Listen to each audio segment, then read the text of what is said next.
Deftones. That's right, I'm about to review the brand new Deftones album, Private Music, which is already one of my top 3 albums of the year.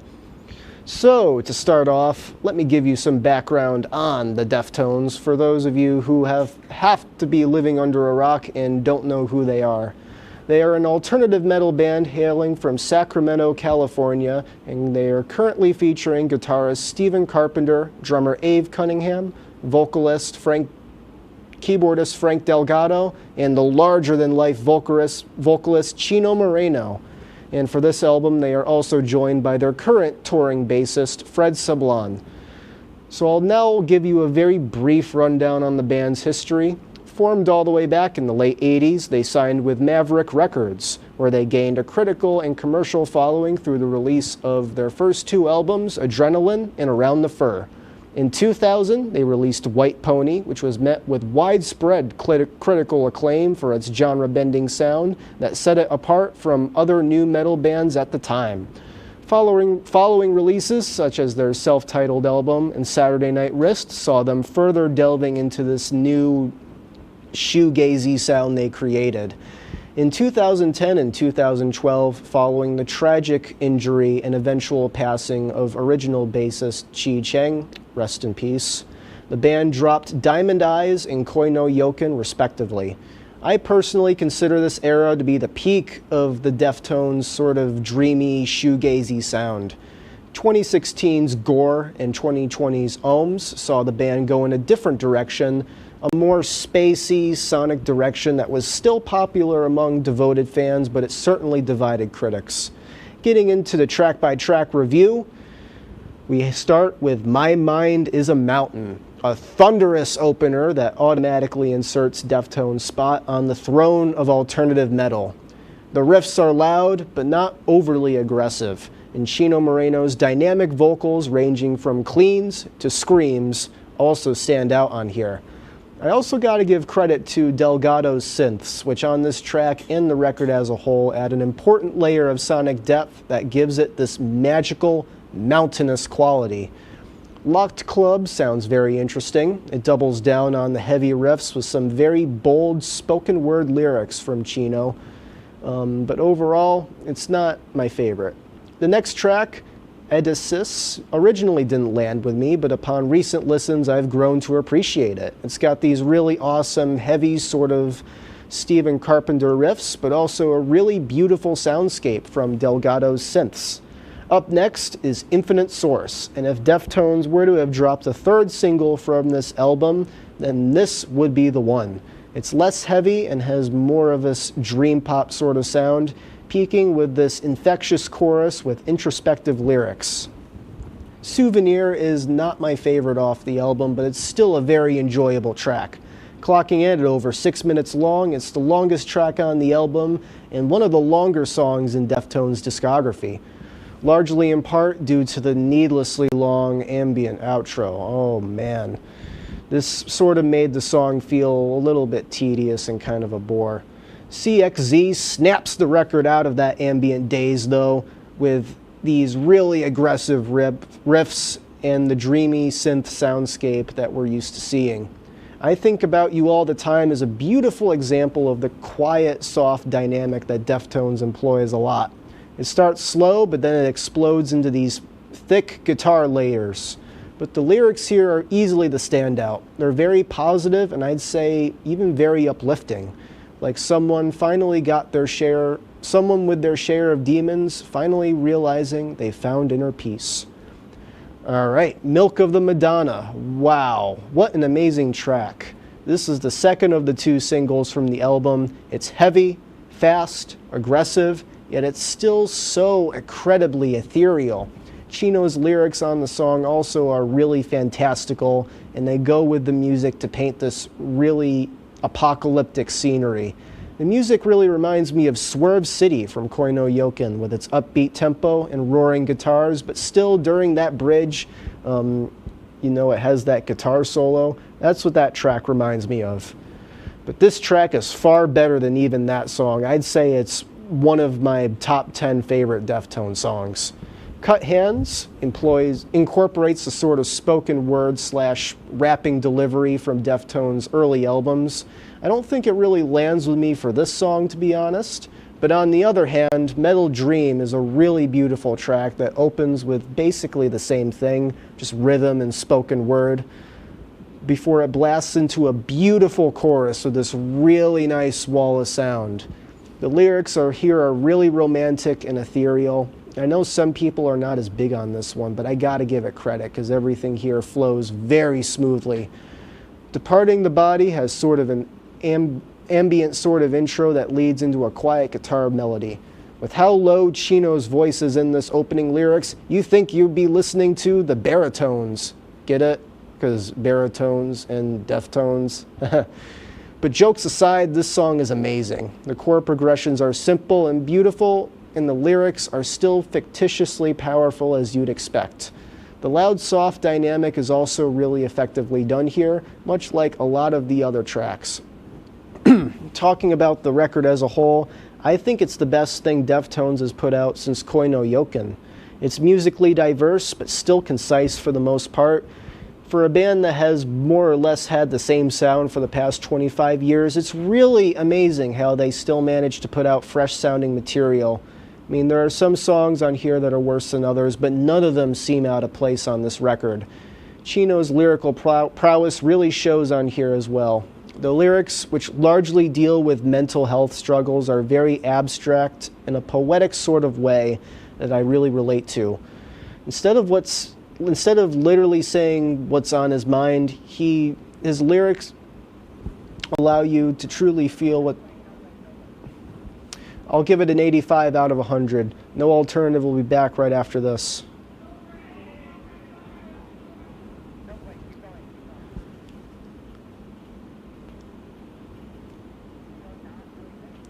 Welcome back, music lovers, to No Alternative, Oswego's alternative music show. I am your host, DJ Dash, and unfortunately, I have to announce that this is the last segment of tonight's episode. This segment I call DJ Dash's Music Diary, where I'll be doing a segment this segment I'll be doing at the end of every episode, where I'll be presenting you with all of my current most listened to songs that aren't on any of the albums I reviewed on a current episode.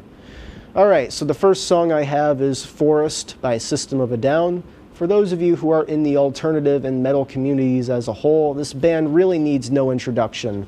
They're really among the best in both genres. Their fantastic 2001 album Toxicity recently celebrated its anniversary, and Forest is the 8th track off of this album. And it's a blistering track with soaring vocals from Serge Tankian and the lyrics, which are becoming ever more relevant in today's climate. Next up, I've got a track called My Heroine by the band Silverstein. Hailing from Burlington, Ontario, just a few hours away from here, Silverstein was one of the leading bands in the mall emo movement of the 2000s. Their most popular track, My Heroine, shines with arguably more raw emotion than most other bands of this era can muster. This track and the album, Discovering the Waterfront, is really phenomenal and could potentially be a candidate for a classic album review later down the line. Well, that is it for this episode of No Alternative. I am your host, DJ Dash. Thank you all for tuning in, and have a nice night.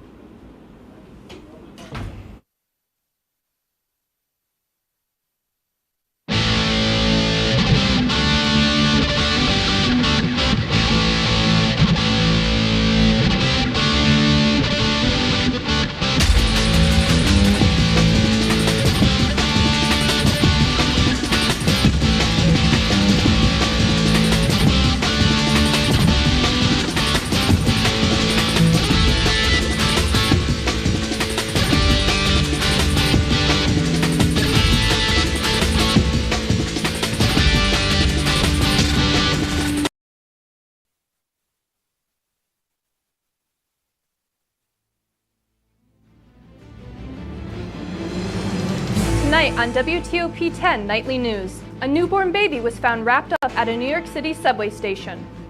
And the No Kings protest took place this weekend. See its presence in Oswego. Plus, the Dr. Lewis B. O'Donnell Media Summit is back this week at SUNY Oswego. Wait to see what this year's theme is. WTOP-10 Nightly News starts now.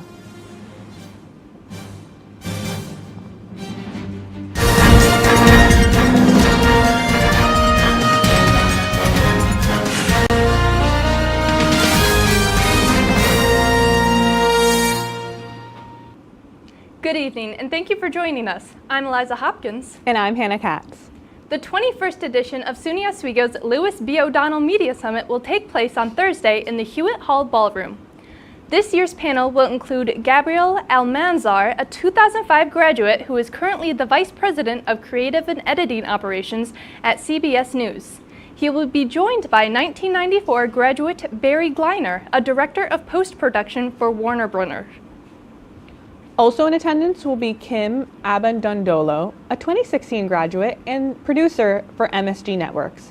This event will be moderated by Michelle Garcia, who is the editorial director for NBC and BLK. After the panel discussion, students will have the opportunity to network with members of the Career Connectors. They are young alumni working in the field of media. The cost of the event is $15 per student. If the financial commitment may stop you from attending, please reach out to Megan Mazzacone. It's Transfer Student Week here at SUNY Oswego.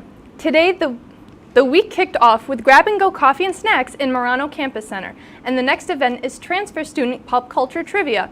That will take place in Marano Campus Center, room 255 this Wednesday from 3 to 4:30. At the end of the week, Transfer Student Board Game Day will take place on Friday, October 24th from 1 to 4 p.m. at Marano Campus Center, room 256. We hope to see you there. SUNY Oswego's College of Communication, Media, and the Arts is holding an open house this weekend. The open house will span from Tyler Hall to Hewitt Hall, showing off the $127 million in renovations. The open house will be enhanced by live performances, open studios, and student demonstrations. These events will take place from Saturday from noon to 2:30 p.m. Just this past Saturday, during the Family and Friends Weekend, roughly 1,000 people gathered for the No Kings protest along East Bridge Street in downtown Oswego along the edge of Washington Square Park. The event took on a festival atmosphere with demonstrators ringing cowbells, wearing inflatable costumes, and a band playing music. Paul McKinney, a facilitator for Indivisible Oswego County, said the group was proud and humbled by the level of support on display Saturday. This past Friday, a man was stabbed to death in his Oswego home. The victim, Kevin Batcherek, age 41, was found by officers suffering from a stab wound to the chest. Despite efforts from emergency personnel, the victim was pronounced dead at Upstate Hospital. Scott Sullivan of Oswego and Rebecca Manchester of Fulton are soon to be arraigned for the murder, with multiple charges filed against them. Looking for some Caribbean fun? Our reporter Alexis Jimenez learned more about SUNY Oswego's Caribbean student body this weekend. This past Saturday, I had the opportunity to spend a memorable evening with the Caribbean Student Association as they held their annual Caribbean of Elegance dinner. Let's take a look.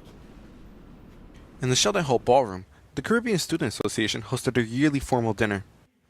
The Caribbean of Elegance dinner consisted of games involving the crowd, such as Finish the Lyrics and How Caribbean Are You? I spoke with the CSA faculty advisor, Tyrion Garvis, on their yearly tradition. Dinner is a way of celebration, acknowledgement, and also to honor some of the collaboration between the many student organizations. So this is a way for students of all different identities to come, enjoy dinner, enjoy Caribbean food, enjoy some fellowship performances. And so it's just a way of celebrating and acknowledging the Caribbean culture and expanding it out to others. I think it's important so that we can be informed about it, build community about it, and not just those within the community, those that are outside the community be allies of the students that are Caribbean. CSA was able to transform the Sheldon Hall into a vibrant celebration of Caribbean culture and elegance, filled with lively entertainment. When I spoke to the president of the Caribbean Student Association, she told me it feels great to have a community of students that look just like you and have similar experiences to one another. I feel like they will benefit by just learning more about CSA, getting comfortable within our club, just also just trying to learn about more of the Caribbean culture, and also it's in our program now stuff like that. Since they came and learned what it was about and stuff. It was a great way to kind of help me be out more, and I feel like it was a home away from home. I had a lovely time getting to know the CSA team and everyone who made the dinner possible. The Caribbean Student Association truly offered a night filled with culture, connection, and unforgettable Caribbean flair. For more information or to get involved, be sure to check out their Instagram at csa.oswego. Now, let's get back to the desk. Thank you, Alexis. Oswego is getting some much-needed rain after an unusually dry past couple of months. Let's go to Storm Team 10 Chief Meteorologist Aurora Fitzgerald with more on what to expect throughout this week. Thanks, guys. We definitely have been experiencing a lot of rain. And guys, I think we manifested a little too hard because it's going to rain for the rest of the week, but I'll have more on that later. And we also have windy conditions ahead. My hair was going crazy today. I'm sure as you were going to your classes, the wind was crazy. And we do have multiple cyclones and low pressure system that is bringing this rain on for the rest of the week. And will the sun return? I'll have more in my full weather forecast, but for now, back to the desk. Thank you, Aurora. Former corrections officer David Kingsley was found guilty of the murder and manslaughter of an inmate earlier this morning. Kingsley was arrested over the beating of inmate Robert Brooks at Marcy Correctional Facility near Utica. The other officers on trial, Matthew Gallagher and Nicholas Kiefer, were found not guilty on all charges. Kiefer's family was heard cheering in the background of the courtroom while his verdict was being read. David Kingsley's sentencing will take place in November. Amid the busy morning rush of New York City today, a newborn baby was found unattended at a subway station. NYPD officers found the baby girl wrapped up in a sheet on the steps of the station with her umbilical cord still attached. The baby was found with no injuries and there was no sign of the baby's mother. Investigators are still trying to locate the responsible parties. Andrew Cuomo, Zoran Mamdani, and Curtis Sliwa competed in their first mayoral debate last week. They debated over key issues impacting New York City, such as public safety, education, and the war in Gaza. All three campaigns claimed that they won the debate. Experts say while there were technically no winners, Mamdani, who came in as the front runner, remained there after having a solid debate. The second mayoral debate is set to take place on Wednesday, with Election Day coming up on November 4th. Still ahead tonight, a new president in South American country. Find out who it is. Plus, an update on yesterday's stunning heist of jewelry in a famous European museum. Stay tuned to WTOP-10 Nightly News. The number of disasters in the U.S., chances are every area will deal with some kind of emergency in the next decade. And between school, sports, and social lives, chances are you won't be with your kids when it happens. Will they know what to do? Ready.gov/kids has the educational tools and information to make the conversation easy. When the time comes, chances are they'll feel prepared, not scared. So talk with your family today.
I had to eat a raw egg on Chris's dormitory floor.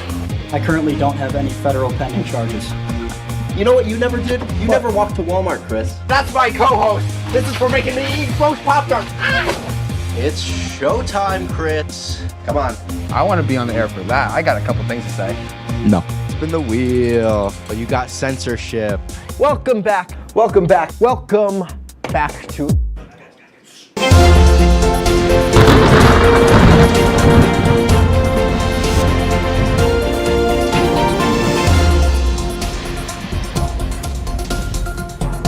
Welcome back to WTOP-10. I'm your Storm Team 10 meteorologist, Aurora Fitzgerald. Taking a look at our current conditions in Oswego, currently 53 degrees. You're probably seeing a little drizzle out there, dew point at 74% for the humidity. Pressure is kind of up there, so it should be clearing out throughout the night. And it is definitely still winding out there. Now, with these winds today, your trash can, if you have any, might have been knocked over. Maybe not right in your neighbor's yard just yet, but it's definitely been windy enough today to push me over on the sidewalk when I was going to classes. Taking a look at the rain that I was mentioning before, Tuesday at 12 p.m., we're going to see these rain showers move back in. Temperatures are staying relatively the same throughout New York. We see the scattered showers over here. And then going to, as we go ahead, Wednesday at 1:30 a.m., it's starting to clear up just a little bit, but as we continue, we have more rain coming through. These temperatures are kind of fluctuating, and the showers are going to be pretty much spotted. But why are we getting all of this rain? Something I like to teach you is cyclogenesis. It's basically the life cycle, my goodness, of a cyclone. We start at this stage, and then it slowly goes down here. We get that occluded purple little bit down here, and that's what pushes the cyclone. And now we're getting two of them, or the low pressure systems. We're getting two back to back. So you see over here we have a cold front and then a warm front. We are in the cold front right now as it passed along. These little bars of pressure right here, the closer they get, the windier it gets. And then the mature stage, we see that occluded front in the purple. And then the disposition stage starts to die out. Showers are not as prevalent. So that is why we're seeing so much rain. Taking a look at Cafe Borealis, it's pretty cold. I'm feeling like fall. I want some pumpkin spice, and I'm sure you all do as well. Taking a look at our extended forecast, rain. Just rain. Unfortunately, it's going to be a very dreary week going into the weekend. Temperatures are still staying pretty much the same, 54 degrees on Wednesday. Thursday and Friday, we're pretty much staying in the 50s. Lows are in the 40s. Monday, hoping for some rain. Mostly sunny with 56. I'll have more, but back to now at the desk. Thank you, Aurora. A book written by the late Virginia Giuffre detailing her alleged abuse at the hands of Jeffrey Epstein will be released tomorrow. The book, called Nobody's Girl, contains vivid descriptions of the abuse she allegedly endured as a teenager and accused Epstein of turning her over to many wealthy people. Giuffre died by suicide 6 months ago. The book release comes as the potential release of files related to Epstein continues to be a major topic in American politics. The Louvre in France is remaining closed as authorities continue investigating yesterday's massive jewelry heist. In what appeared to be a professional heist, robbers used a truck-mounted ladder to gain access to the Apollo Gallery, one of the most ornate rooms in the Louvre Museum. They made off with artifacts from the French crown jewels that date back to the Napoleonic era. Well, I think it's the heist of the decade. Art recovery expert Arthur Brand says Napoleon's crown jewels are too hot for the robbers to sell as they are. He believes they'll likely dismantle them. There is gold in it, silver in it, diamonds in it. You can melt down the gold, you can melt down the silver, you can cut the jewels. And if you sell them separately, there is no lead to this theft. New video shows police examining the window thieves entered the museum through, as well as the blowtorch and angle grinder found at the scene. Among the items taken was a diamond and sapphire jewelry set, including a tiara and necklace. Experts say that the chances of recovering the jewels get smaller and smaller as more time passes. I think that the moral of the French people are going to be totally broken by this new episode from a very, very bad Netflix film. The robbery took only 7 minutes, with the suspects fleeing on motorcycles, according to officials. They should have security much better than this. People shouldn't be able to just drive up with a vehicle and, climb into a window. One of the most high-profile robberies at the Louvre was Leonardo da Vinci's Mona Lisa, which was stolen off the museum's wall in August of 1911. I'm Ivan Rodriguez reporting. French President Emmanuel Macron called the robbery, quote, an attack on a heritage that we cherish, and the robbery has ignited a conversation about security in the country. The South American country of Bolivia has elected a new president, 58-year-old centrist Rodrigo Paz.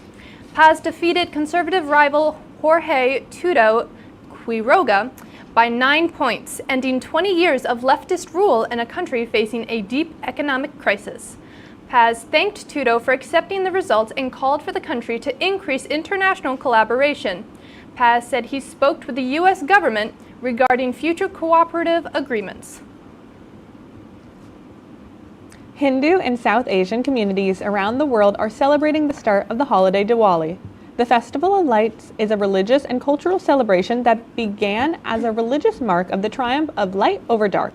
Now it has transformed into a cultural festival celebrated by people of many faiths, with over 1 billion people expected to observe the holiday. Diwali runs for 5 days and marks the beginning of the new year in the Hindu calendar.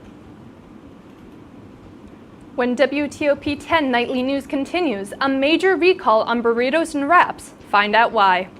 And peanut allergies are going down in children. Find out how. All that and more coming up on WTOP-10 Nightly News.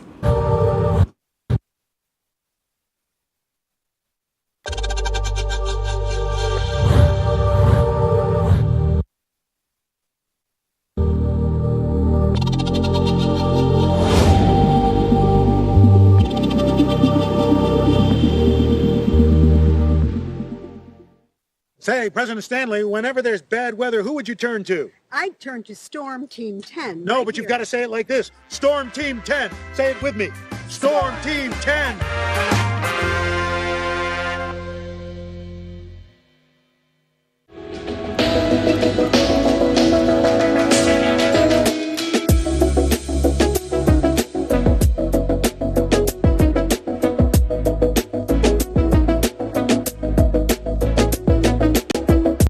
If you like action, romance, Polly sister, if you're watching this, and highbrow humor, surfaces this. Floor. Minch did not legitimately put his head in the toilet. There's only one place to turn. No! Tune in to new episodes of Oh boy! only on WTOP.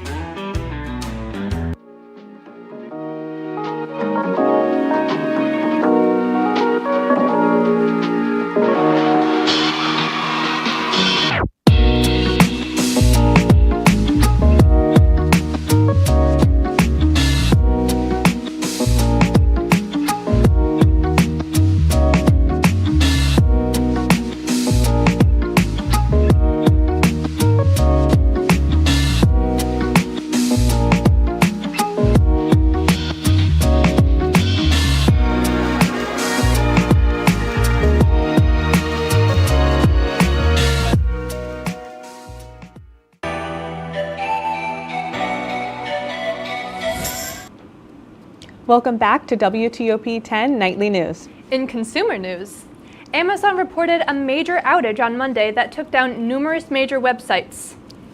While most companies rebounded within a couple of hours, many users reported issues with Amazon.com, AWS, and Alexa. Amazon noted increased error rates for users, and around 1:30 Eastern Time, AWS reported early signs of the error code. At 6:35 a.m., AWS announced that the issues had been mitigated, but most web pages were restored to regular conditions. Peanut allergies in children may be going down. According to the Journal of Pediatrics, peanut allergies in children are down by over 40%. Experts say that exposing children to nuts at an early age helps prevent a nut allergy from developing. The study also found that peanut allergies are no longer the top allergies in children. Egg allergies are now the leading allergies in children. Over 90,000 pounds of breakfast burritos and wraps have been recalled. MCI Foods Incorporated has recalled the frozen foods due to possible listeria contamination. The burritos and wraps were produced between September 17th and October 14th and shipped to stores across the U.S. The recall is not expected to impact schools unless the burritos and wraps were bought through a separate way.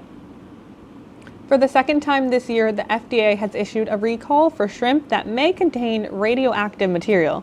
Shrimp from the company Aquastar Corp is being taken off the shelves. The shrimp is sold under various brand names, which can be found on the FDA's website. The shrimp might be contaminated with the radioactive chemical called cesium-137. Earlier this year, shrimp sold at major retailers was recalled for the same reason. Coming up in sports, a recap of the first Oswego hockey weekend this semester, plus more in Lakers sports. Eddie McAlpine has your sports report after the break. When you look at the number of disasters in the U.S., chances are every area will deal with some kind of emergency in the next decade. And between school, sports, and social lives, chances are you won't be with your kids when it happens. Will they know what to do? Ready.gov/kids has the educational tools and information to make the conversation easy. When the time comes, chances are they'll feel prepared, not scared. So talk with your family today.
I had to eat a raw egg on Chris's dormitory floor.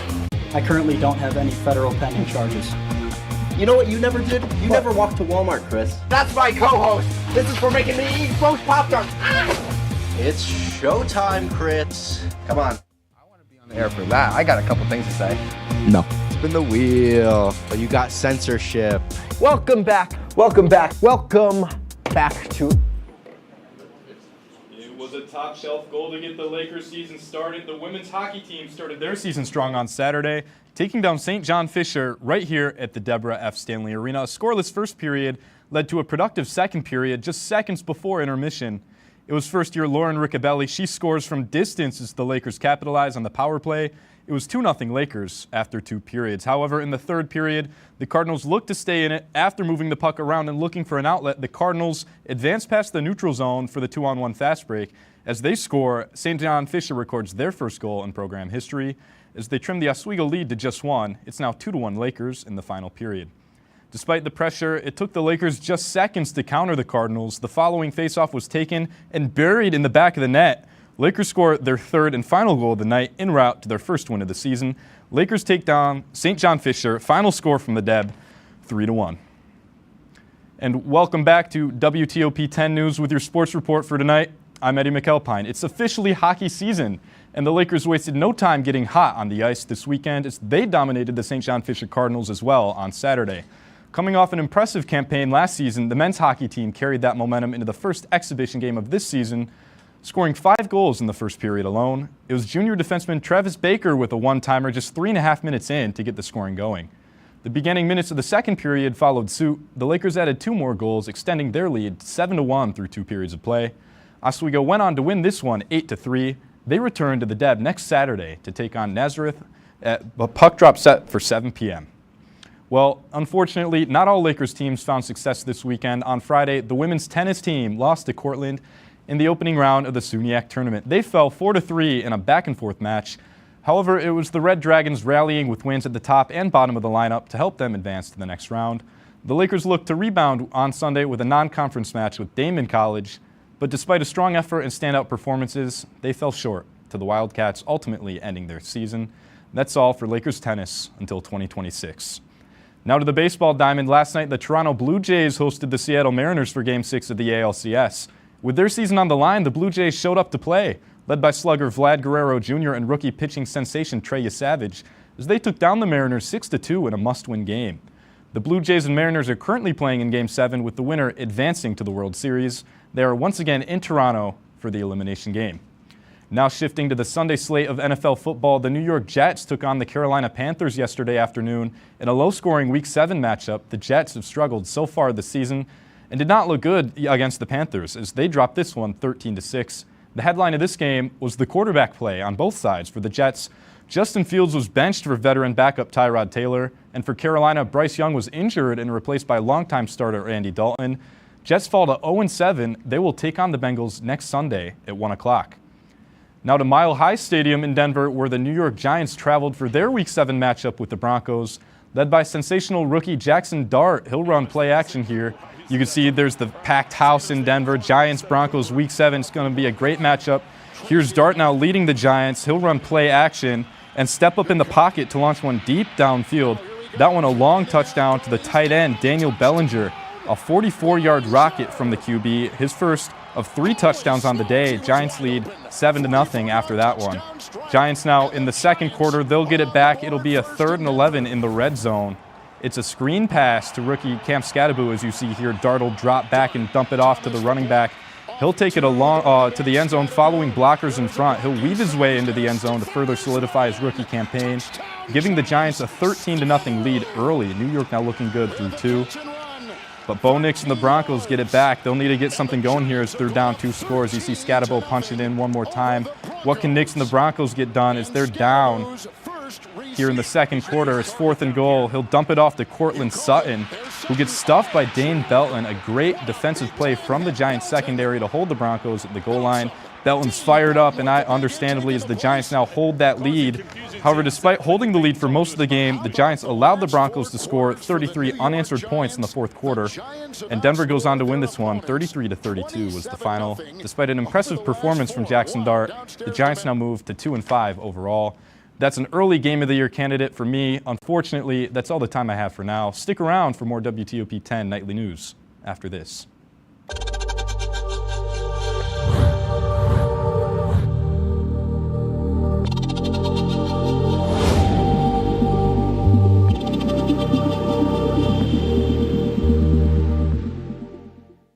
Say, President Stanley, whenever there's bad weather, who would you turn to? I'd turn to Storm Team 10. No, right but you've here. got to say it like this. Storm Team 10. Say it with me.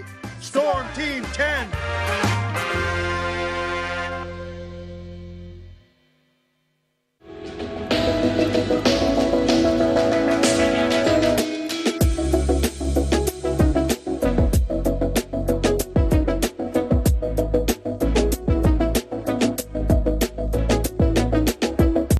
If you like action,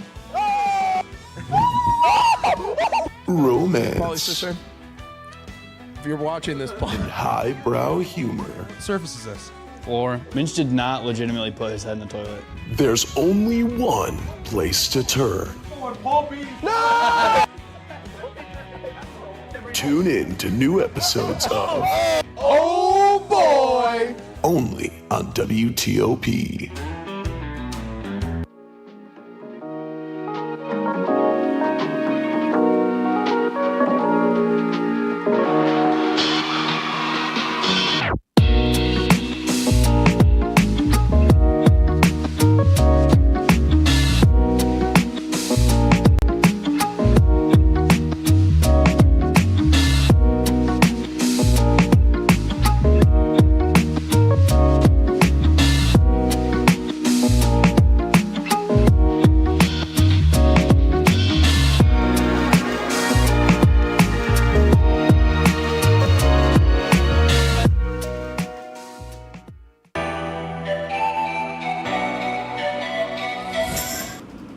Today is National Chicken and Waffles Day. This day was founded in 2021 by Roscoe's Chicken and Waffle House in South Carolina.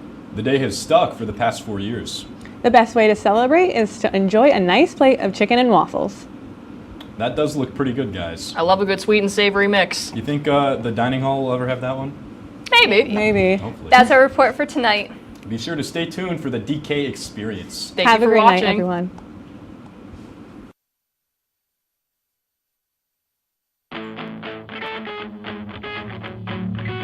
Introduced St. John Fisher to a world of pain, and we've got all the highlights.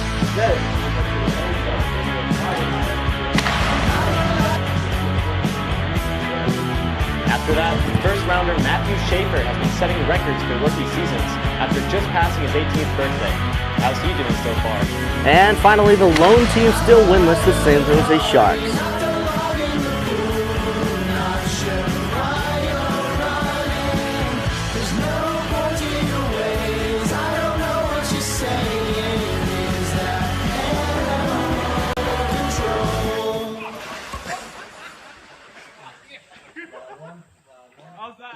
Welcome back to Hockey Talk, the show made by hockey fans for hockey fans. My name is Rob Finger, along with my co-hosts Eric Palmieri, Evan Shomes, Joe Seidman, and Chris DeLuca. Unfortunately, the Rangers fans have taken over the program. We shall start with the games that occurred right here over the weekend as both Lakers hockey teams took on the St. John Fisher Cardinals for their first games in the Cardinals program history. We've got highlights packages for the men's game, but we have to start with the ladies first. So that women's game as well, you have to think that this is a good start for Oswego, but it's also simultaneously a very good start for St. John Fisher's women's team. Oh, for sure. Absolutely. Yeah, absolutely. Yeah. I mean, I will say I was hosting that game for WTOP. One of the things I said was the St. John Fisher's women's hockey team has a lot of similarities to what I saw in the Oswego State men's hockey team last year. I mean, a lot of the freshmen trying to get more experience. They look, obviously chemistry is a little low right now, but they looked really good in their first preseason game, especially as the periods went on. Yeah, and one of those things that you mentioned with the men's hockey team, all of them came in at once and were able to learn a system all at once. So you have to think that maybe something similar to that is going on with St. John Fisher as well. 100%. Because St. John Fisher, the women's team, 18 of 21 of their players were freshmen. So, like, yeah, you got to imagine. That's almost exactly the same number. Hockey. So, and, you saw in the first period for the women's game and the men's game, respectively, the St. John Fisher was just kind of all over the place. But then what was kind of cool that we got to see is we got to almost see them gel in real time, where then by the third period, they were able to knock in their first goal and only allow one goal against Oswego. So yeah, especially, I mean, with that women's team as well, you've got, like, they scored 3 different goals, but you've also got all that turnover that happened after last year.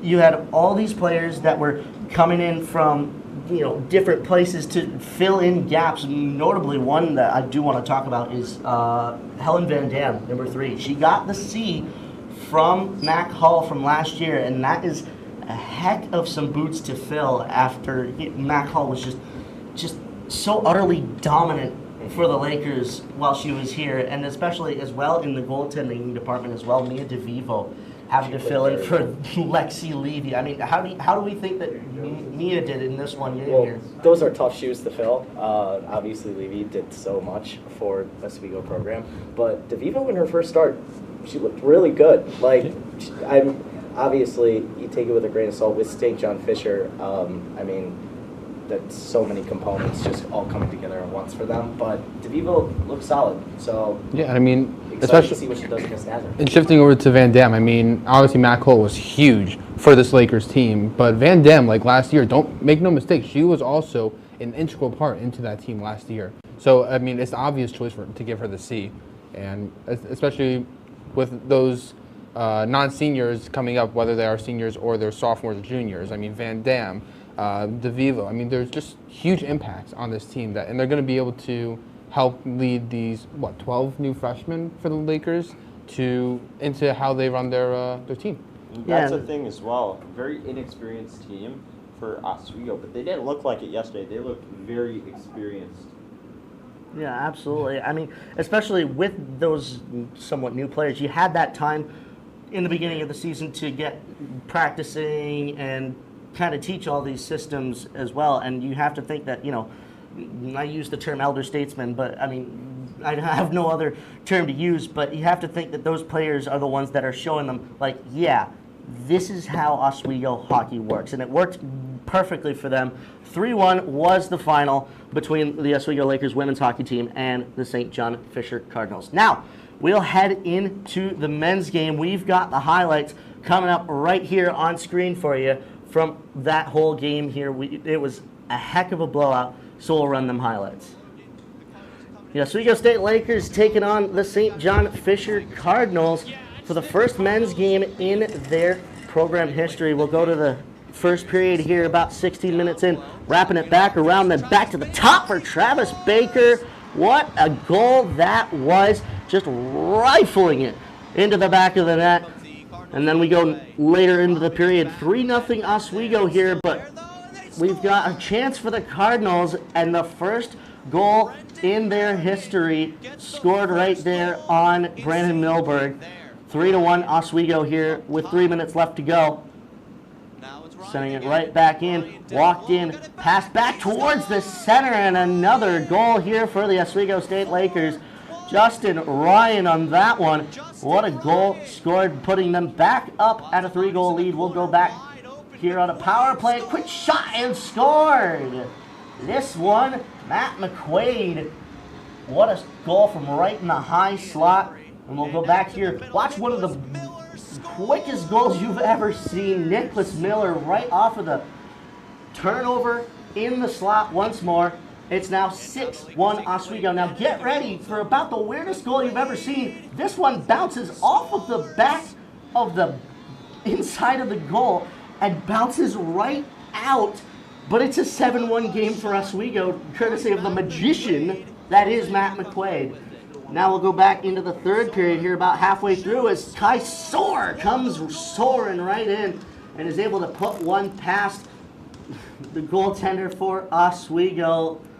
Yeah, Manzi, the new goaltender here, but still, all three goaltenders left with one goal, giving up a piece, and we'll get back into the offensive zone here, and a quick shot from the circle puts it at 8-3 in favor of the Oswego State Lakers. And at the end of the game here, we had a little bit of fisticuffs in the corner. Clearly tempers flaring, especially for St. John Fisher. I mean, you're in your first game, but you get beaten 8-3 by a conference champion. Clearly not the best feeling, but still a lot of room to grow for a program like St. John Fisher. And Oswego takes that one 8-3. And the one word that I'd use to describe that game, hectic. Hectic all the way through. My goodness. Absolutely. I mean, you saw at the end, it got so chippy at the end. Just fists were flying, gloves were getting thrown off. I mean, these teams obviously are passionate about what they're doing here. And that's yeah. Oh, sorry, Chris. No, you go. That's the start. You go, buddy. That's the start you want if you're the Lakers, putting up 8 goals. You know, you lost a lot of key players. You lost Colabufo, who's still coaching, but you still had the offensive capacity to put up 8 goals against a new team. The Lakers are dangerous this year. Everyone's got to keep an eye on them. Yeah, absolutely. I mean, hey, they're coming in as reigning SUNYAC champions, so you got to think that there's going to be a little bit of a target on their back, especially with Hobart and Skidmore coming into play here, and just seeing all the regular suspects, you know, Matt McQuaid, Travis Baker, like all these guys just coming back and making it happen right as they get out the gate here. One thing we can't forget, too, one of the best players isn't even a player at all. It's the crowd. I think that, especially with Hewlett playing his first game, letting in those 7 goals, I think a big part of that was the mentality. I think that the almost toxic at times fan base that is Oswego, it really puts a damper on a goaltender's game, especially if it's someone's first game. And I think that he really cracked under the pressure a little bit there. But that being said, once they swapped their goalie like halfway through the second and put in Sebastian Woods, he looked really solid, letting in only 1 goal. I really hope that for the sake of St. John Fisher, they actually put in Sebastian Woods for the rest of the season here, because he was easily the starter. I made the analogy. Second period, he faced 13 shots, saved all 13 of them. He faced 11 in the third, only allowed 1.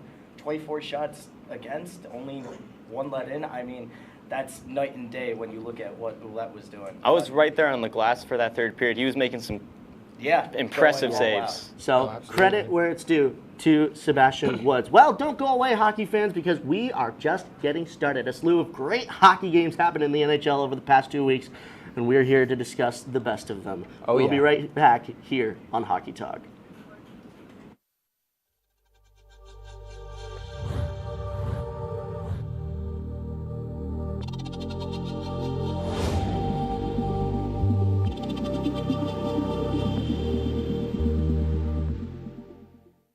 Say, President Stanley, whenever there's bad weather, who would you turn to? I'd turn to Storm Team 10. No, but you've got to say it like this. Storm Team 10. Say it with me.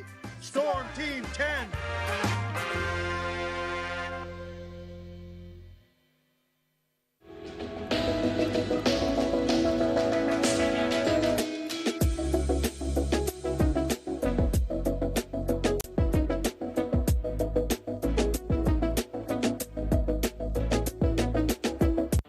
If you like action,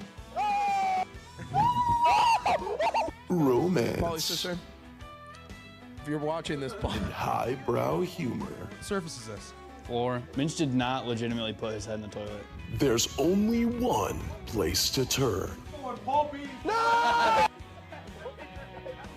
Tune in to new episodes of Oh boy! only on WTOP.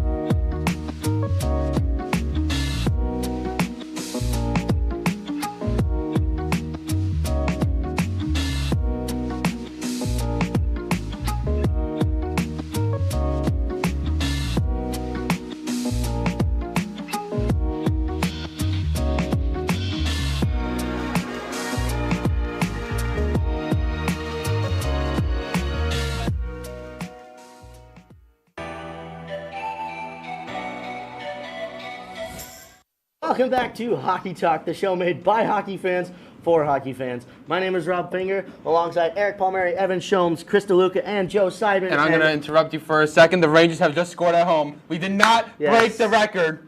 We did not break the record. 7:12 p.m. Eastern Time, the New York Rangers have scored their first goal at Madison Square It's about Garden. time. Artemi Panarin, assisted by Mika Zibanejad, who is coming back this year, and Will Cooley. Who has it better than us right now, Chris? Who does have better than us? Not the Canadians. Or the Yeah, Sabres. speaking of, unfortunately, we do have to cover a certain Montreal Canadiens game that went down a little bit ago. Went down. It went down not great. We'll start out by mentioning the fact that the Canadiens had the lead with the 2-0 lead, but then gave up 4 unanswered goals. And only Noah Thompson could equalize, or even try to equalize. You're welcome. Yeah. I'm starting to feel like we lost that trade. Do you think so? Wait, you think you lost? You're realizing that now? You lost to the 2025 Rangers. Yeah. To the 2025 Rangers, yeah. The ones that are coming off of their playoffs to no, or President's Trophy to no playoffs speed run, which I Guys living in the past. honestly living in the past.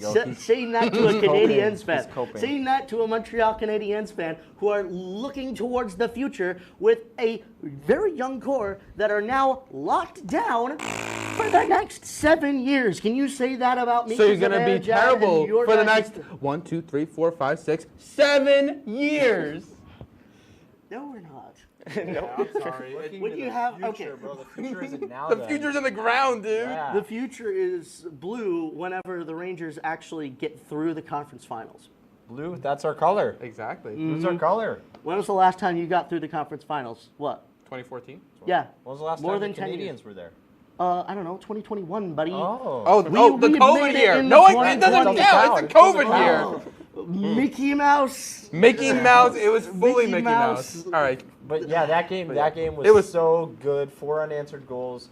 JT Miller, Matthew Robertson. First career goal. Oh, I'm so happy. We're so back. It has never been more back than it is right now for Rangers I fans. blame Samuel Montembeault. He must be shot out of a cannon from the top of Mount Royal. Please. And Chris, you know what makes it even better? What? Igor wasn't even in there. Igor wasn't even there. Yes.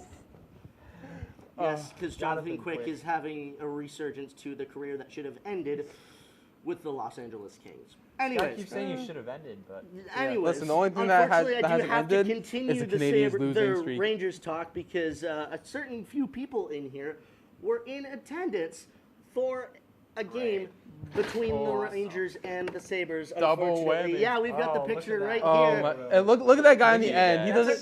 Picture, by the The guy right on the far left of your screen. You knew the outcome There's before a the game better started. picture. Unfortunately, this is the one with the most people in it because we've got you, Chris, Joe, Michelle, a whole bunch of people from WTOP here went to the KeyBank Center to see the worst hockey I've The seen. best hockey. It The was best so hockey. good, bro. Dude, all right. I Okay, okay. Sabres fan, give your piece.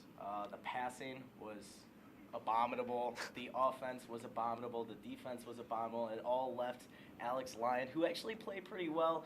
He kept it to a 1-0 game up until 3 minutes left in the third period. With then it just What happened there? everything just broke loose, and we left some guys open on the wing to just have.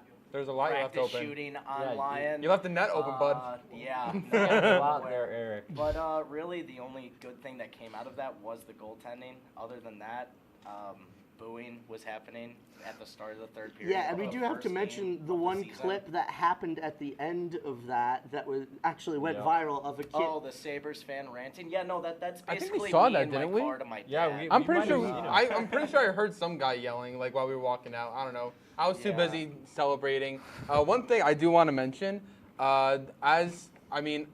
was in our section. It was me, Joe, and 4 other people: Michelle, Gilly, my girlfriend's friend. But I will say what I do remember. Once that second goal happened, there was a lot of Sabres fans leaving. I'm not sure why. The game was It's almost over. like we haven't made the playoffs in 14 Yeah, years. I don't know. How many years? I can't hear you. One more time. All right. How many years? Now, with all that Best team in New Rangers York. success here, we do have to talk about some Sabres success against a fairly notable team. The Sabres, get this, beat the defending Stanley Cup champions, the Florida Panthers, 3-0. I was going to say, I got to put an asterisk there. We shut them out. They're the most bipolar team in the NHL. Yeah. That was quite possibly one of the worst weeks of hockey, followed by one of the best weeks of hockey. They scored 8 goals prior to the Panthers game. And then coming into the Panthers game, they went 2 for 2 to start on the power play goal, which is one of their biggest struggles. And it was Josh Doan scoring both of those goals. We won the Peterka trade. That's what I'm hearing. Definitely not. But it was followed up by, again, good goaltending by Lyon, who was able to shut them out on 32 shots faced. So I'm hopeful for the foreseeable future for the Sabres. I'm not as depressed anymore. Yeah, I was about to say, I mean, the Sabres do have a little bit of hope in their The Wild just tied it up. Oh, yeah. So as of 7-18, yeah, the Wild are now equal with the New York Rangers. At least we scored at home. Yeah. Oh, we don't have that problem. Yeah, No, you just have a problem with winning. Sabres don't know how to score at home, though. It says the team that's not 4-2 like we are. Anyways, so like I said, the Sabres actually brought it out against Florida. Well, like I said, you mentioned they're what is with that? a team. How do you Not lose to even the Rangers and then fans beat the understand what's Panthers? going on.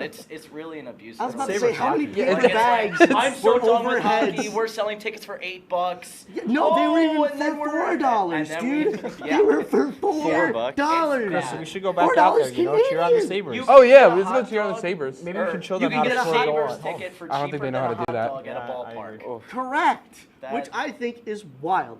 Anyways, we must now pander to Evan over here because his very New York Islanders went up against the Ottawa Senators, who are as well one of the most just weird, why are you not doing well teams? Like, give us the lowdown here. So I'm going to start by saying I never thought I would ever be so happy sitting at the bottom of the division with a losing record, but the Islanders have been fun to watch. So that's very true. They've been a fun team to watch. Even when losing, we're always giving it our all. We're a team that wants to win, and you can see that. We were trailing this whole game, always either a point or two behind, and we just made it happen. Horvat is hot right now with a hat trick in the last game against Edmonton and then another goal against Ottawa. And Sorokin is fine. I mean, it's kind of hard to blame all the goals on him when we don't really have the best defense blocking up for him. You guys got Schaefer, though. We do have Schaefer, which we'll talk a bit more about Schaefer later. He's been looking very good. We have Lee, who proved why he's the captain during that game. He basically manhandled that game-winning goal in the last minute and 3 seconds of the game, securing the 5-4 victory.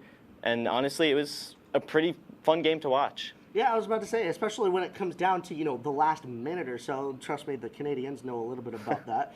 Literally, in his interview, Cole Caulfield literally went, can we keep the games to a little bit shorter? But anyways, so we got to go to break here. Ladies and gentlemen, we've got more to cover when we come back, including 2 teams that are performing remarkably well and stupendously bad. We'll find out which ones when we return on Hockey Talk.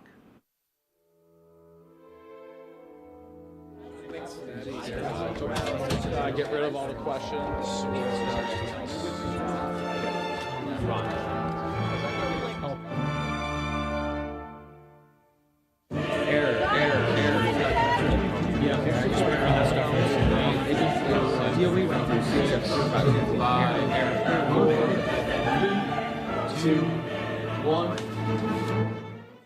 If only we had someone who could tell us what we should and shouldn't watch. Well, do we have a show for you? Who are you? What are you doing in my bed? On Be Kind and Rewind, we will go through and review all your favorite movie franchises. And tell you which ones you should and shouldn't watch from the perspective of normal movie fans. Well, be sure to check out Be Kind and Rewind on WTOP-10.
Welcome back to Hockey Talk, the show made by hockey fans for hockey fans. My name is Rob Finger, alongside Eric Palmieri, Evan Shomes, Chris DeLuca, and Joe Seidman. Now, we have some news to get into, so let's not waste any time.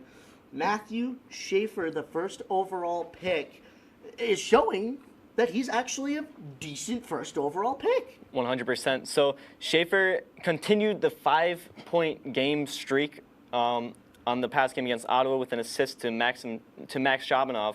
And we're coming up on a game this tomorrow, actually, against the San Jose Sharks of all teams, where if he just gets 1 point, he officially ties the point streak per game for a rookie defenseman's start of their career, which is a 6-game point streak, which is currently held by Marek Zdrelski. So all he needs is 1 point, and it's the Sharks. So I'm pretty confident. It's pretty easy to come by. That's also some pretty good company to be in with Marek Zdrelski. Here's the other thing: it's the Sharks. They're gonna remember. They're gonna win the division, so it's gonna start hitting. Oh yeah. Right. It's strike again. It's the Islanders. It is the Islanders. They can never hold the record. Never. Maybe. I mean, let's face it, though.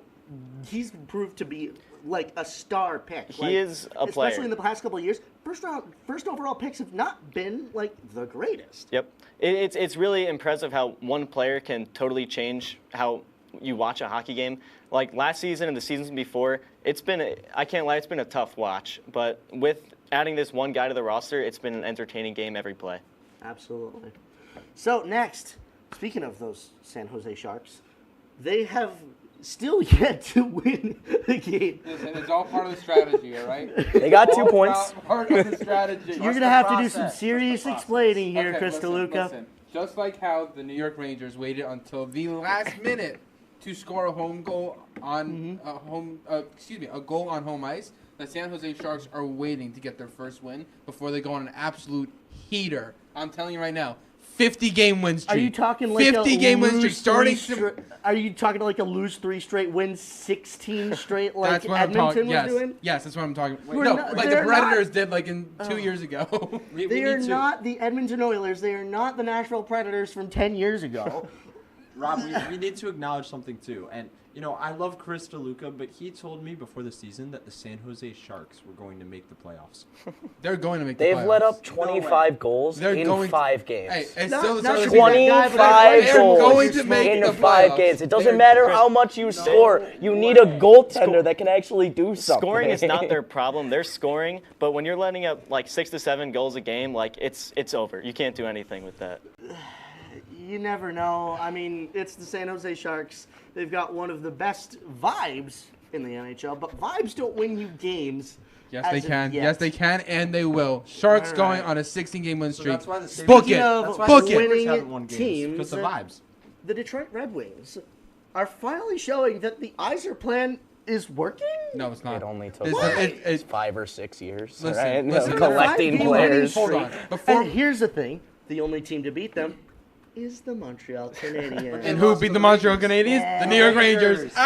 Who waited until right now to score a goal at home? The New York Rangers. And who's not going to make the playoffs this year? The Montreal Canadiens. Who didn't make the playoffs after winning the President's Trophy? The New York Rangers. And the last time we did that, we won the cup the year after. Just saying. Anyways, that was literally 30 years ago. But like I So said, was the your Red cup. Wings, how are they actually like winning? Because Really? the Red Wings, every single year, they're going to start off really good. It's just like the Ducks. They start off like on a 9-game win streak or like just doing incredibly well, and then they. Okay, but the Ducks are legit. Like, I'm on the Ducks hype train. Yeah, they got Chris Kreider. Team. Kreider, Trouba, bunch of young pieces. You scored Trouba with young pieces. Yeah, I was about to say, hold on, buddy. Hold on. Trouba. Always my ex-Rangers. But I think the Ducks are good. And also, shout out the Red Wings. Dylan Larkin has looked unbelievable. Okay, yeah. And then to you be gotta fair, look at their opponents too, though. I mean, you got back-to-back wins against Toronto, you got a win against Florida, a win against Tampa Bay, and you got a win against Edmonton. Like, these are not like the Senators and the Sabres and the Rangers that they're beating. Like, these are legit playoff contender teams. So pretty Rangers sweet. are a playoff contender. Yes, Yeah, well, exactly. I was like about I to say. said, I mean, kudos here to the Detroit Red Wings for actually beating some good teams and starting out like nobody expected them to. Well, ladies and gents, we've come towards the end of our show, but we'll leave you with some games to watch out for in the next few weeks. Starting with the Oswego State Lakers, both the men's and women's teams take on the Nazareth Golden Flyers to close out their preseasons. We'll have all the coverage for both games next Saturday, with women's coverage starting at 2:30 and the men's coverage starting at 6:30. Next, we'll head to the NHL, where my New York Islanders are taking on the before-mentioned Detroit Red Wings this coming Thursday. That game will be down at the UBS Arena, or as I like to call it, the Dubs Arena. Islanders will be playing host before going on the road for a 4-game road trip. That game will be on ESPN and the MSG networks starting at 7 p.m. After that, the Buffalo Sabres are taking on their neighbors from over the border, the Toronto Maple Leafs, with ticket prices sure to be taken advantage of by Leafs fans. This doubleheader is a home and away affair, with Friday's game happening in Buffalo and Saturday's game taking place in Toronto. Friday's coverage will be on MSG, and Saturday's game will be on ESPN+. And finally, the Montreal Canadiens are taking on the Ottawa Senators for the first time since their very eventful preseason games, with this one sure to provide just as much action. That one is happening at the Bell Center on November 1st, with coverage being provided by ESPN+, courtesy of Sportsnet Canada. That one is sure to be one that racks up the penalty minutes, as these two were certainly not friends in the preseason. Well, gents, any final thoughts here? I will say the one thing I think we can all agree on is Sabres taking on the Maple Leafs. Go Sabres. I don't want to hear this. I don't want to see the Maple Leafs. Who likes Toronto? Who likes Toronto? Who honestly likes Toronto? This is a take Go I can Sabres. get on. Go Mariners. I know the hockey show, but go okay, Mariners. Fair enough. I don't want to see the Blue Jays. Fair enough. Just saying. Just saying. Well, that'll do it for our program here tonight. Lots of good hockey coming up in the next few weeks, and we'll be back November 3rd with another edition of Hockey Talk for you. For Eric Palmieri, Evan Sholmes, Chris DeLuca, and Joe Seidman, I've been Rob Finger. We'll see you next time on Hockey Talk.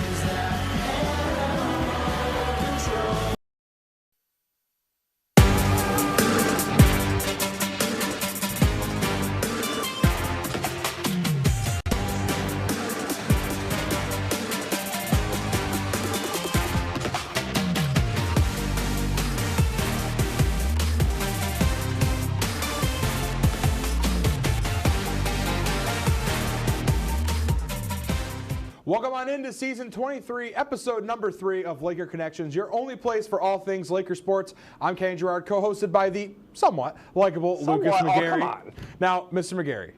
Yes. Unfortunately, winter sports here in the Port City Tragic. have all wrapped up for the season. But thankfully, spring sports are in full swing, with many squads getting their first SUNYAC matchups underway. Now, speaking of, let's get started with our Laker recap. Yeah, no, I love the Laker recap. Honestly, kind of my favorite segment of the show. Really? Yeah. That's a hot take. I enjoy Laker Showdown's a lot of fun. I like Laker recap because I love talking about how good the Lakers did. I didn't give you time to say how are you. I'm doing good. I'm really excited to talk about how good the Lakers did. I'm very excited. Good. Well, I guess we'll just get right into it. As I just mentioned, spring sports are in full swing and conference play has begun. Now, some teams are looking to make a return to the SUNYAC playoffs after strong seasons last year. Others are looking to rebound from disappointing seasons last year. Now, speaking of teams looking for a return to the playoffs, let's start off with how the men's lacrosse team did. Lucas, take it away.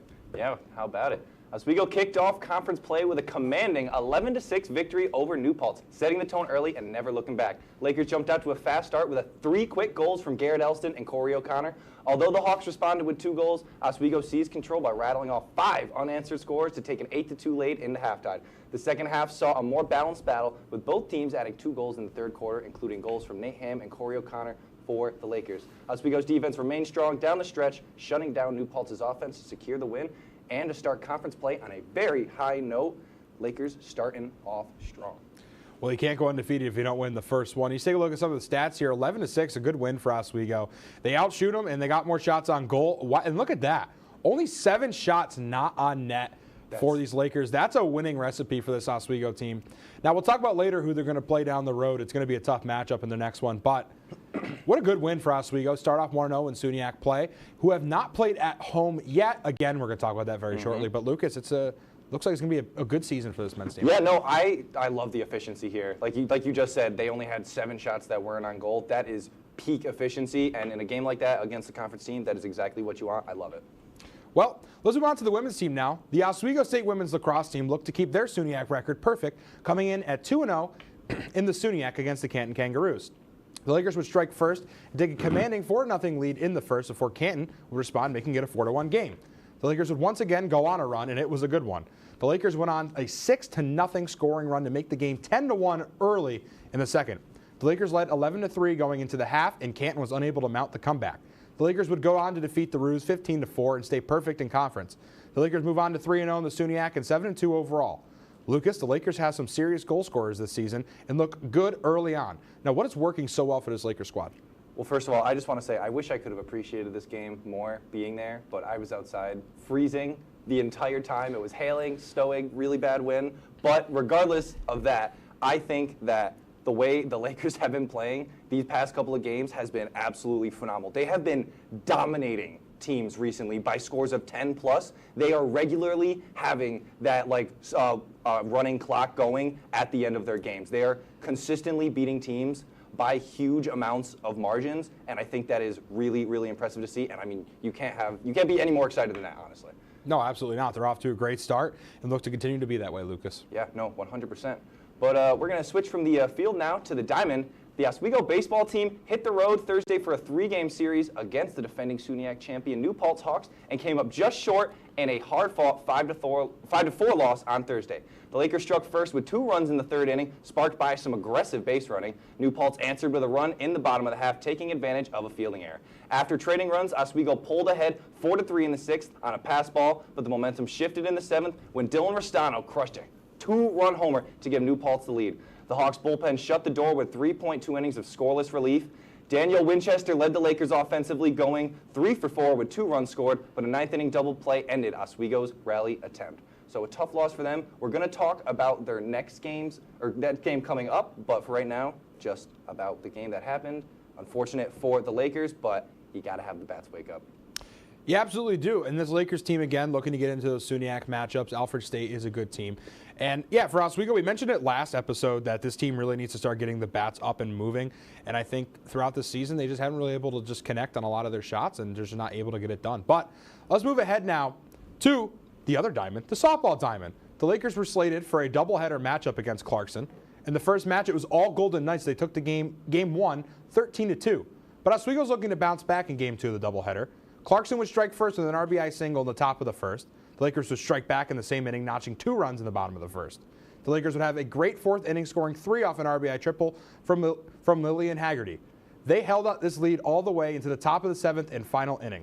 Clarkson had 2 cross the plate to make it a 1-run game, but Oswego was able to hold on and win 5-4 over the Golden Knights.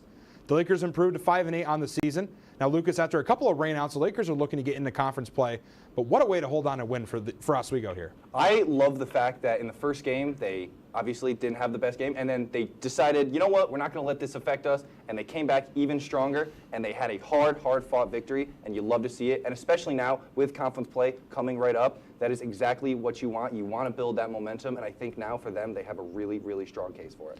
Absolutely. I mean, even a team like Clarkson, they had no errors in that matchup, and Oswego having 3, just out-hitting Clarkson. So I think, again, the amount of hits probably led to the win here, but being able to have 3 errors on your side of the field and still win when another team has 0, pretty that's very impressive. If you're making mistakes and Clarkson isn't taking advantage of it, that's on Clarkson. So good win for Oswego to close it out. Absolutely. But that's going to do it for our Laker recap here. We're going to go to a quick break, and when we come back, wow, words are really hard tonight. They really are hard tonight. We come back, it'll be time for the week ahead. Stick around. You're watching Laker Connections right here on WTOP-10. When you look at the number of disasters in the U.S., chances are every area will deal with some kind of emergency in the next decade. And between school, sports, and social lives, chances are you won't be with your kids when it happens. Will they know what to do? Ready.gov/kids has the educational tools and information to make the conversation easy. When the time comes, chances are they'll feel prepared, not scared. So talk with your family today.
I had to eat a raw egg on Chris's dormitory floor.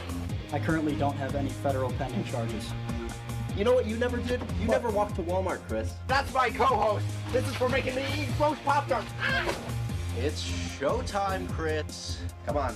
I want to be on the air for that. I got a couple things to say.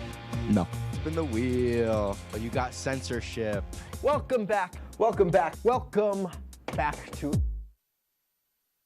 Welcome back into Season 23, Episode number 3 of Laker Connections, your only place for all things Laker sports. I'm Ken Gerard, co-hosted by the sweaty and laid-back Lucas. I apologize. It is really, really hot in the studio right now. It's roasting a little bit. It is very hot. I overheat very easily. I guess the school didn't turn on the AC quite yet. Yeah, we haven't gotten any yet, so we're a little hot in here, but we'll get there. We'll make do.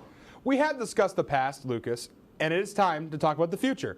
We have a lot of action for Oswego athletics. Very true. And Lucas, well, let's discuss it. Yeah. Start off with what's going on for the baseball team. Yeah, well, after falling 5-4 to New Paltz yesterday, the Oswego State Lakers have a chance to bounce back with a crucial SUNYAC doubleheader tomorrow at Lauren Campbell Memorial Field. Sitting at 12-7 overall and 4-3 in conference play, the Lakers will need strong performances on both sides of the ball to take down the defending champions. The Lakers currently lead the conference with a team ERA of 4.81, while the Hawks lead the conference with a team batting average of 348. The first game set for noon and the second at 3 p.m., Oswego has a prime opportunity to bounce back and make a statement in the conference standings, especially over the New Paltz Hawks, who are the defending champs.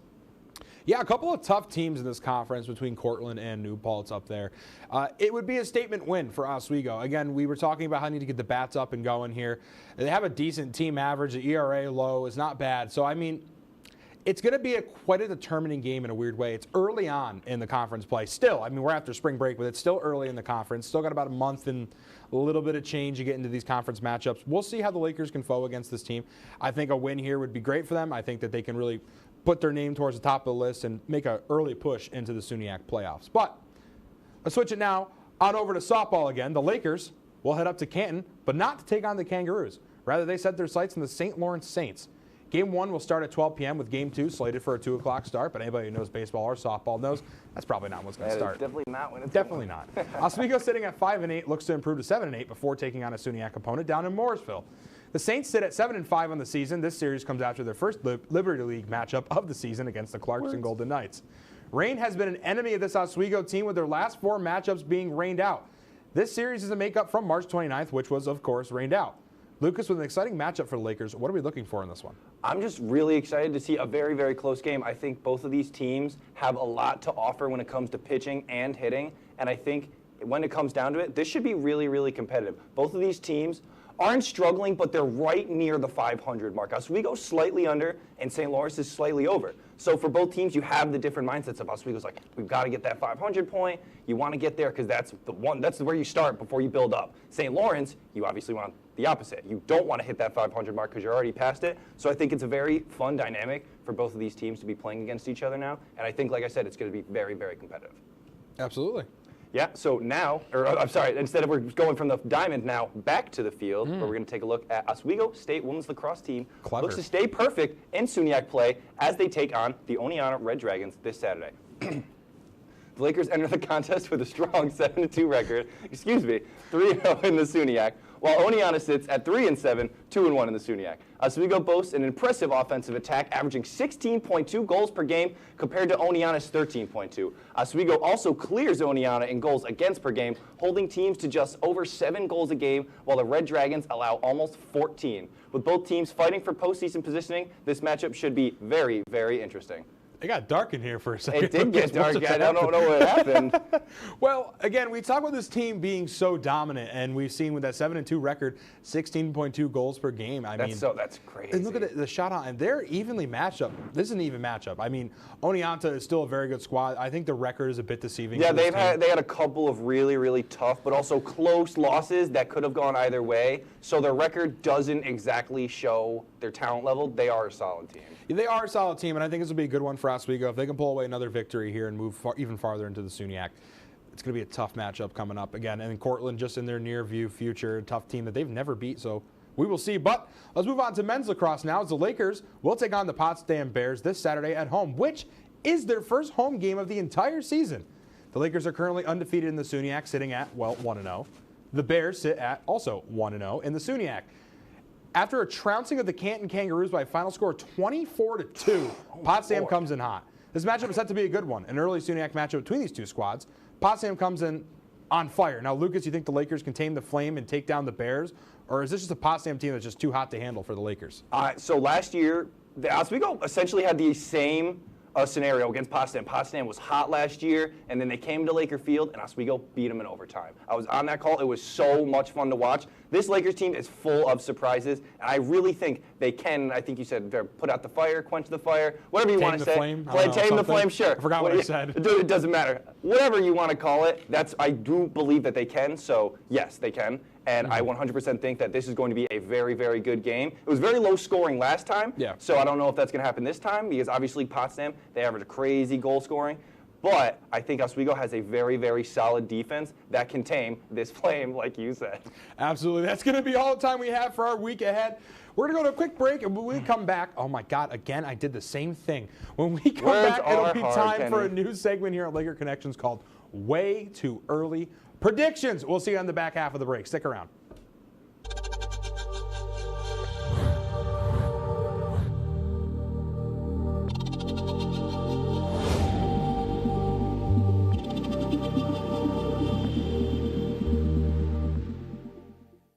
Say, President Stanley, whenever there's bad weather, who would you turn to? I'd turn to Storm Team 10. No, but you've got to say it like this. Storm Team 10. Say it with me. Storm Team 10.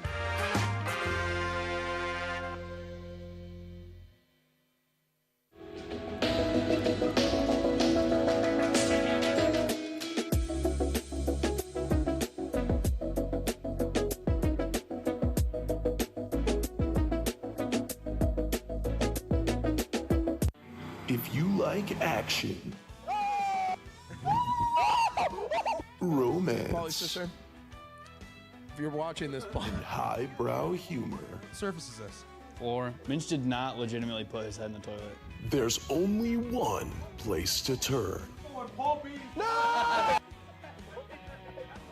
Tune in to new episodes of Oh boy! only on WTOP.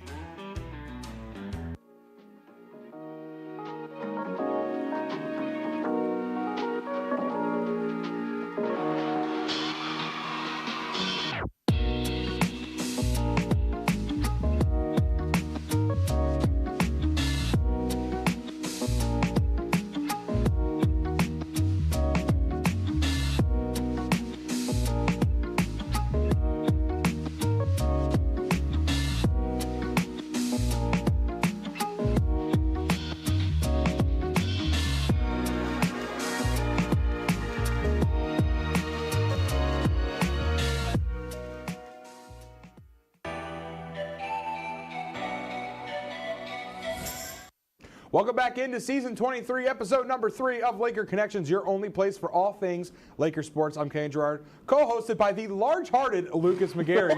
I'm running out of things to say, Lucas. You can reuse that. No, you said I told you last time I got to change it every time. Yeah, I guess so. So here we are. That's what you want to do. There goes 3 more. So 3 more off the table. But now, Lucas, we can sit here and be sad and miss winter sports here in Oswego, or we can serve up some hot takes and make each other, and maybe some of those watching at home, also upset. We're doing something new here on Laker Connections. Me and Lucas are going to give our way too early season predictions for the 2025-26 winter season. Now, Lucas, I didn't even originally know what you meant. Well, now when you first like were like, hey, this is what we're doing, I was like, huh? And then I was like, oh, you mean all the way all of down. them. Lucas, let's start off with the 2025 SUNY champions, the men's ice hockey team.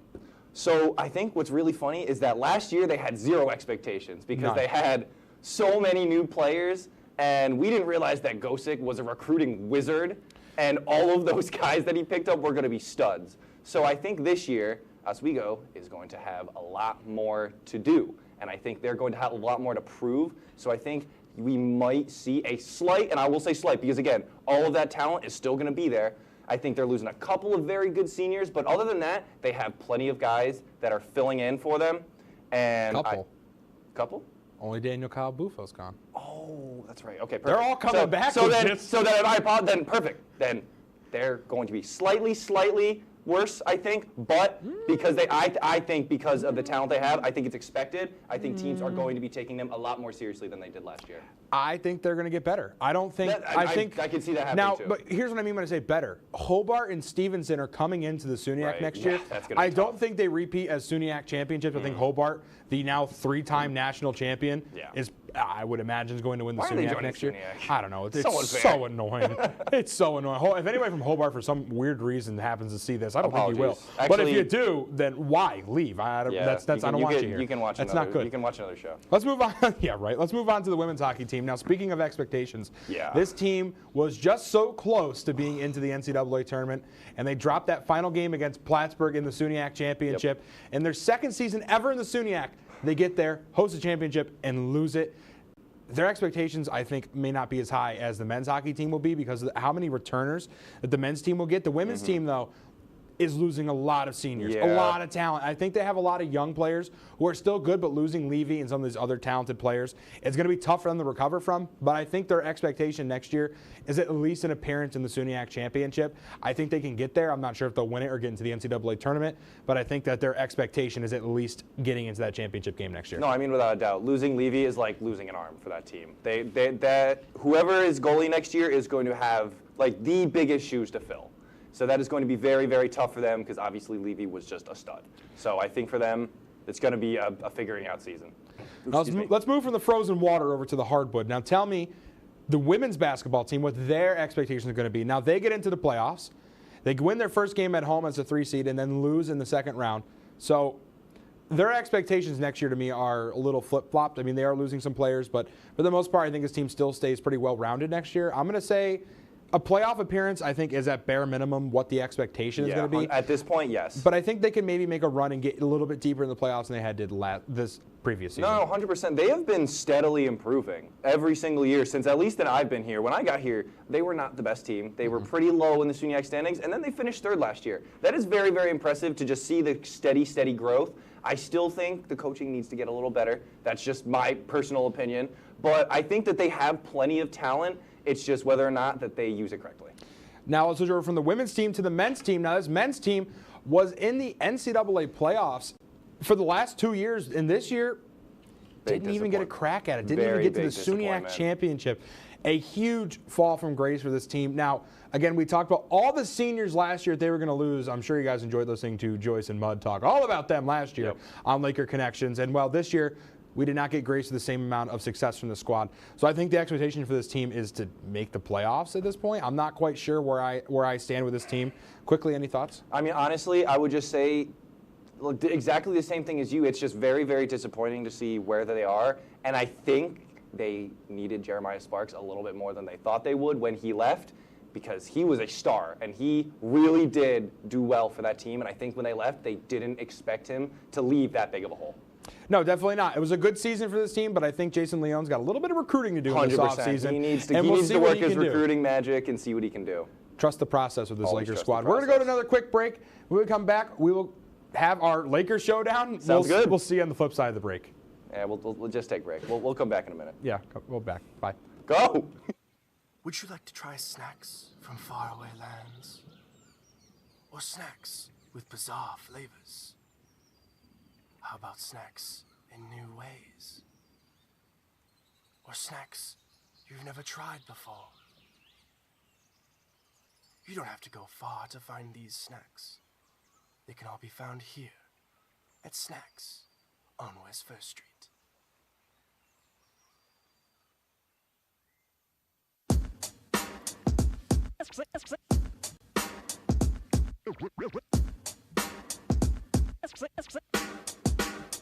Yeah, we're walking around campus, and what do we see?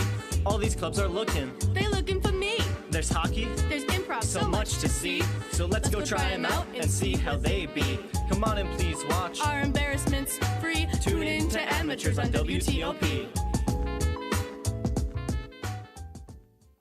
Happy Friday, Lakers, and another beautiful day here in Oswego, New York. I'm DJ Don Perone, and I'm happy that you're starting your weekend off right listening to WNYO 88.9 FM, the Laker Radio Network. I said, darling, can you see there's no room for us? There's no room. Now our lives are changing. Promises keep slipping. And I always knew it wasn't you. It wasn't you. Now our lives are changing.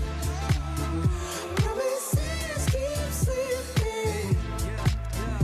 And I always knew it wasn't you. It wasn't you. Welcome back into season 23, episode number 3 of Laker Connections, your home for everything Laker sports. And Lucas, it is I guess it's time. It's not really. I don't know if I'm excited about this. Mr. Michael Neckers is back. Our Laker Showdown moderator. He keeps coming back. We don't really have anyone else to do. Lucas, for those who don't know, please tell them what Laker Showdown is a showdown between two Lakers, me and Kenny. Michael, our moderator, will ask us a series of 3 questions, and it will be best 2 out of 3 style. Wow. Michael decides the winner of each question. Wow. And that will be it. Michael? Yes, that's exactly what I'm going to do here, guys. We've still got a lot of time left before the NFL season starts, but last week I asked about the Steelers, so this week I'm going to ask about the Giants. I need both of you to give me your record prediction for the 2025-26 Giants, and whoever is closer to my prediction will earn the point. Kenny, as the Giants fan, you're up first. So, I mean, adding Mr. Unlimited. What's your prediction, and adding Mr. Unlimited. We're both at 0. Adding Jameis Winston. No one has scored a point yet. Yeah, guys. we're at 0. Anyway, so with those additions, I don't think it makes Oswego. Sorry, I'm so on Oswego. I don't think it makes the Giants like a playoff contender or even a good team at that. I think they're just going to be fun garbage as opposed to just garbage as they were with Daniel Jones. I think it's just going to be like putting a tutu on a trash can. Like it's going to be, oh wow, that's pretty trash. It's lipstick on a pig. I think it's going to be lipstick on a pig. I actually really like that. 5-12 for the Giants. Lucas? I'm going to go 3-14, just flat out. I don't see. I love Mr. Unlimited. You know, he was my quarterback last year, but the Giants just don't have enough talent right now. I think 5-12. I don't see them winning more than 3 games, and I also see them losing a couple of games that they 100% should win. Oh, they absolutely. That's will do why that. I only see them winning 3. Those 3 games will be against teams that they shouldn't. Time's up. Well, guys. As you know, I'm a pretty big Giants hater. Not as much as I hate Philly. Not a fan of Philly. We can agree on only that. Kenny, you're going to take this one. My prediction, I'm being a little generous here. 7-10 is my prediction. Wow, for the Giants. really? I think they're going to get more wins than people think Never, this year. never make a football take. All right, hey, enough out of you, or I'll make you lose again. Question 2. Other than Laker connections, what is the best OP on WTOP-10? Lucas, you're up first. The best OP on WTOP-10 right now is obviously Shut the Chuck Up. No, it's not. Charlie, the producer, We're gonna get some haters for saying no to this. just scream. I heard him scream, but yeah, Shut the Chuck Up. It's just such a fun, loving show, and it has one of my favorite people there, Chuck. So yeah, Shut the Chuck Up. Where's the camera? Where's the camera? Where's the camera? I need a camera moved on me here. Here we go. I'm getting up. I'm fired up for this one. Here we go. The best show on WTOP-10. The DK Experience. I love that show. You thought I was going to say, oh, boy. Oh, boy, and it's not even close. Oh, boy, by a mile, and it ain't even close. You pick anybody else, you're wrong. No, you're wrong. Sit down. No, you're wrong. Sit down, buddy. No. Sit down. Fired up. So, we've got a tough decision here. Yeah, you do. Do I let everyone at WTOP-10 hate me, or do I pick Lucas's answer? I hear Chuck in the back cheering for his show. But I'm going to give this one to Kenny, but he does not win yet because the final round I've decided today is worth 3 points. Okay. Wow. So, last but not least, this you need a crutch to beat me. You need a crutch. No. This question feels very fitting for the two of you and myself. Guys, who is the best sports commentator of all time in your eyes? Lucas, you're up first. No, make Kenny go first. No, Lucas is first. The teleprompter says you're up first. No, I need a second. The teleprompter says you're up first. Michael Sterling of the Yankees. He's so good. Michael Sterling of the Yankees. He's been there forever. I don't even know why you guys are putting your thumbs on. You're a Mets fan. You have nothing to say. Lucas, real quick, before we go to Kenny, can you impersonate a Michael Sterling call for me? No, I can't. No, God, no. It is high. It is far. It is gone. You heard it here first, folks. And Kenny, for you? you? He's fantastic. Oh, this is so tough. There's so many good ones. Joe Buck. God, don't say that name. Don't say that name here. None of them. Oh man. See, because you took my answer. That was a good one. Did I actually? Yeah, that was Sterling's a good one. Respect. What's his name? The football. Oh, he's on Amazon Prime. I'm blanking so hard. Yeah, Amazon Prime. I love that guy. Don't help him. Don't help him. Don't help me. Don't help him. He's gonna get it. It's not. Got Tom a minute Brady. 20 program to get it. Don't say it, Aaron. Aaron, help. Someone help. Oh, Al Michaels, thank you. Yeah, I thought of that myself. Al Michaels. I love Al Michaels. I think he's very good. Give me my 3 points now. Yeah. If I'm taking a crutch, I'll take the crutch. You're going to take your crutch and get a crutch win. He didn't even give an answer. I'll take the loss. That's fine. I don't need a crutch. Well, gentlemen. Give him the loss. It's 1 point. I think I still win. I am a big fan of Al Michaels. Very good NFL commentator. But I'm going to have to go with Lucas on this one. So this week, Lucas. I did not win. No, shake Kenny's hand. I did not win. You won. I did not win. You won. He beat me 2-1. Look at the scoreboard. Look at the scoreboard. I did not win. Look at the scoreboard. Chris, I did not win. Look at the scoreboard. Take it back. Can we put Lucas wins in the lower third? This is a Mickey Mouse win. No, I'm not. Lucas wins in the lower third. No, I did not win. Kenny, I'm sorry. With like 4 exclamation points. With like 4 exclamation points. I'm not shaking your hand. I didn't. No, my hand. Oh yeah.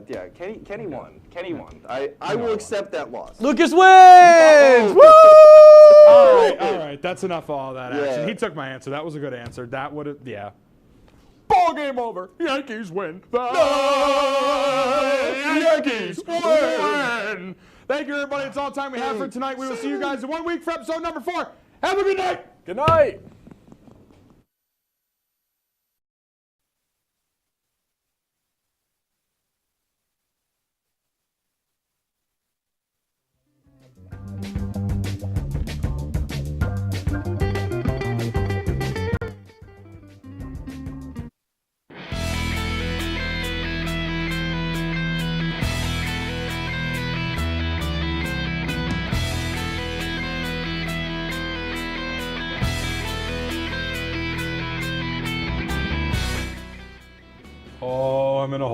What's going on? I don't know. The intro video went away. I'm scared. You're not Dylan. I'm not Dylan. Who are you? I am Paulie. Why are you here, Paulie? Because Dylan wanted to slack off and take the night off. I'm kidding. He did not. Welcome into the PK Experience, season number 4, episode number 3. I'm Kenny Gerard. That's not Dylan Zelinsky. That's Paul Beatty. And Paulie, before we get going, we do it every time. How are we doing tonight? I'm doing pretty good. Actually, not as good as I was about 30 seconds ago. Mm-hmm. And that's because the Blue Jays just took the lead in the AL. No. Yeah. 3-run bomb by Springer. A Springer dinger. Not too good. So we'll get into that a little bit later, but definitely not as good. But hey, can't really complain. I'm here with you. It's a beautiful fall night. Well, yeah, on the 1-year anniversary of the DP Experience is now the PK Experience. So last time it happened, I was in Seattle, but now I'm here. So we're going to do another episode with just Paulie, no Dylan. So, not Dylan. We're going to get into the Gridiron Recap for those who don't know. Gridiron Recap, me and him are football fans. We have a couple of teams we support, as you can clearly see. Tonight we decided to wear NFL jerseys. I'm a Giants fan. He's a Seahawks fan. Paulie, I'm going to let you start off with Seahawks versus Texans. The game is currently ongoing now. Absolutely, and don't mind if I do, Kenny. Oh, boy, here we go. 2 years in the making here. So the Seahawks, as of right now, are 4-2, which is a big surprise to not only me, but to a lot of Seahawks fans and football fans, because this team, there was a lot of uncertainty. Sam Darnold, what is he going to do? He had that one good year because he had Justin Jefferson and a good cast around him in Minnesota. How would he do this year with, receivers who are gone, like DK Metcalf and Tyler Lockett? But within that, Jackson Smith and Jigba has become one of the premier names in football, maybe an offensive player of the year.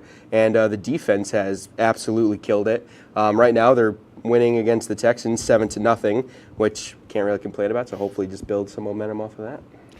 Yeah, and you guys are in a tough division. I mean, the NFC West has been tough. You have a completely hospitalized team on top right now. You got the Rams, and then you've got the crappy Cardinals, but they're in the division, and sometimes they're not all that bad, so it's going to be a tough test for you guys making it into the playoffs this year. The NFC is looking pretty They are. good. It is looking wild, and especially with those Giants and how they perform, it's even looking crazy. We're going to get into that right now.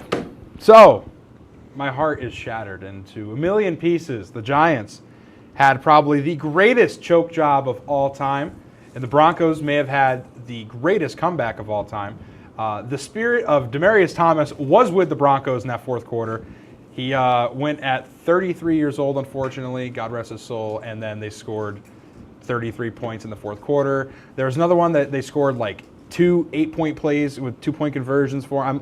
All this stuff about Demaryius Thomas. I mean, all things considered, I love Demaryius Thomas as a player, so if we have to lose on his night, I understand. And in the fashion they did it, that was a beautiful tribute to Demaryius Thomas. Now let's talk about the Giants. I am probably the most confident I've ever been in a 2-5 football team. I don't think playoffs are in our hopes anymore. I think that's pretty long gone unless they go on an insane run. You got a tough Eagles team you just beat, and they're looking to obviously not lose again to us. So I'm not quite sure. Jackson Dart played a heck of a game. We got Scattaboo, and he's fun too. This team's a lot of fun. For the first time in a long time, I enjoy watching Giants games.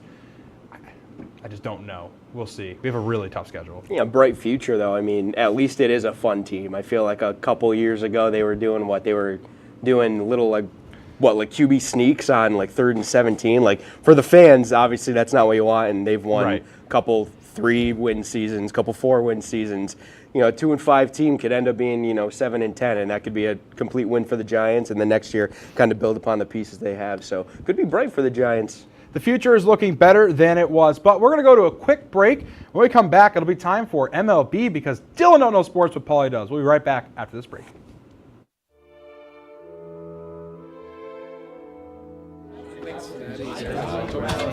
Get rid of all the questions.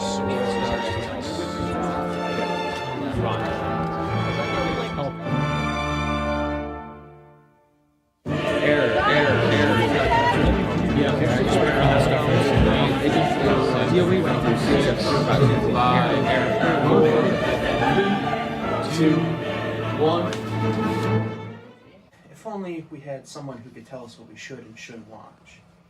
Well, do we have a show for you? Who are you? What are you doing in my bed? On Be Kind and Rewind, we will go through and review all your favorite movie franchises. And tell you which ones you should and shouldn't watch from the perspective of normal movie fans. Well, be sure to check out Be Kind and Rewind on WTOP-10.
Thank you, Brummer. I hope they do. Me too. Welcome back to the PK Experience right here on WTOP-10. I'm Kenny Gerard. That's Paul Beatty. And speaking of the Blue Jays hopefully choking, it is now time to talk about some MLB playoffs. So, Paulie, I've made us a list of series that we have looked at. Perfect. And we will talk about the Yankees at some point, unfortunately. But let's start us off with the Dodgers against the Brew Crew. And that was about what everybody expected. That was terrible. I thought the Brewers. So, for those of you who don't know baseball, the Brewers have been basically in mediocrity since their conception. This has been the best Brewers team in history. I think they won the most games. They were finally the number one seed. I think they had the best seed in baseball, only to go to the National League Championship Series. The Dodgers swept them.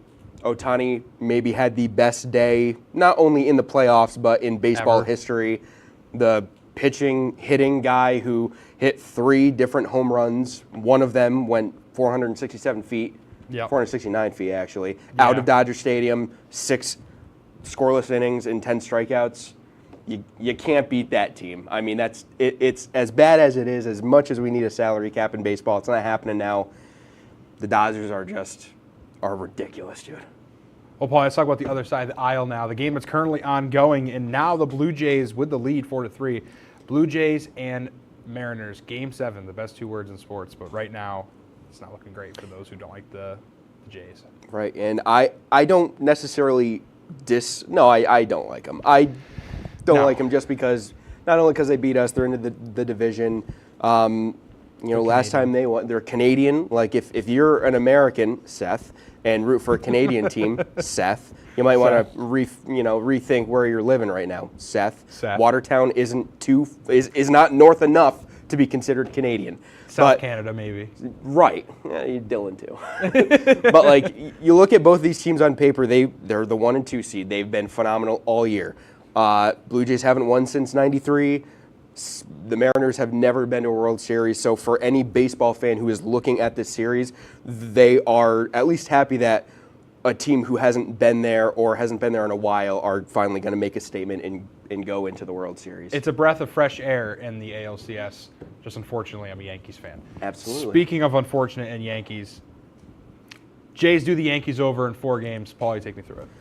Yeah, so the first 2 games were just complete onslaughts by the Jays. I think they outscored us probably by more than 20 runs. The Yankees pitching staff, the offense just did not show up. And then in Game 3, we go back to the Bronx. They decide to give us hope again. Here we go. Says the Braves fan. Says the Braves guy. We got freed. They disappear in games 1, 2, and 4, but they want to give us hope in Game 3. That was about it. And after the Red Sox series, it looked like we could go on a little bit of a run, maybe to the championship series, but it stopped short in the divisional round. Yeah, it's I want to say it's what you expected, but the Jays dominated New York all season long, and absolutely nothing changed when you got to the playoffs. It was about what everybody who was predicting it that wasn't named A-Rod or Derek Jeter was predicting. It was that the Yankees were going to lose that series. So speaking of the Yankees, talk about the postseason now. Boone, players, what do you think is going to happen in this postseason to make a change for the Yanks? Like, what do I think? How do I think they adjusted to how they got as far so as they did? what do you think they have to do to get past the hump? Like, you lose to the Dodgers, and now this year. I mean, it's always kind of been fire Boone, just because if you look at all the pressers, we always do. It's the same thing every year. It's in the beginning of the year, you go win 20 of the first 25 games, and then you hit a little lull, and then Aaron Boone's sitting in the press saying, it's right in front of us, it's right in front of us. It's right in front of us. While they lose the next 10 games. So it's this up and down roller coaster, and then they end up winning 90 games, and then in the postseason, it's just been, I'd say for the most part, failure. The World Series run was fun. Obviously, you didn't win. This is the longest I think the Yankees have been in their entire 100+ year franchise history where it's the longest time without winning a championship. I would say it starts with the front office and Aaron Boone, get Cashman out of there. I like the rotation. I like our relievers. I think as of right now, it's just getting those power bats, but also we need to focus on contact guys. Mm-hmm. It's a lot of power. You got Stanton, Judge, Belly, all these guys who are primarily hitting for power. We need those guys to come in who are hitting like 310, 320. In this day and age in baseball, it's very rarely you see that anymore. So getting guys who have speed and who have, hit for contact, that's kind of what the Yankees need to do. And a very lefty-heavy lineup for the Yankees that would also need to go. Oh, but yeah. Let's move on to the World Series predictions. What do you got? What are you looking at? I mean, the game's not over with the Blue Jays. I mean, I'll just check again, see if anything's changed. No, I got it right here. Still 4-3, 2 outs. Now they'll go to the ninth. Well, not the ninth. They'll go to the bottom of the eighth. Yeah. It's hard not to say the Blue Jays right now. They got a lot of momentum. They have one. They need 3 more outs to make it. I don't think you put any team this year against the Dodgers in the World Series, they're not going to lose. You look at every single position on the diamond, and the Dodgers have it in spades. Mm-hmm. Freeman, Betts, Ohtani, people like Tommy Edman have stepped up. Max Muncy stepped up. Will Smith is always a good guy behind the plate. I mean, the offense and the defense, the pitching, the speed, it's all there for them. And I think someone said the other day, it's like the Braves of the 90s. Right now we have the Dodgers of our generation. I think I said to you, the Yankees of our generation is what they have become. The Dodgers. Yes, the Yankees. Yes, correct. The Yankees correct. of our generation now is what the Dodgers are currently. My prediction, doesn't matter who comes out of the AL, Dodgers in 5. I would say 5 too. Same. They might get a win. I don't care if it's the Blue Jays or the Mariners. It's Dodgers in 5, and we're going to have a repeat. But, Paulie, that's all the time we got for baseball. We're through to yet another quick break. When we come back, it'll be time for some hockey talk. Shout out Rob Finger. We'll go to a quick break. See you on the other side of it. If you like action, romance, if you're watching this, and highbrow humor, surface is this. Floor. Minch did not legitimately put his head in the toilet. there's only one place to turn. No! Tune in to new episodes of Oh boy! only on WTOP. Look at the number of disasters in the U.S. Chances are every area will deal with some kind of emergency in the next decade. And between school, sports, and social lives, chances are you won't be with your kids when it happens. Will they know what to do? Ready.gov/kids has the educational tools and information to make the conversation easy. When the time comes, chances are they'll feel prepared, not scared. So talk with your family today.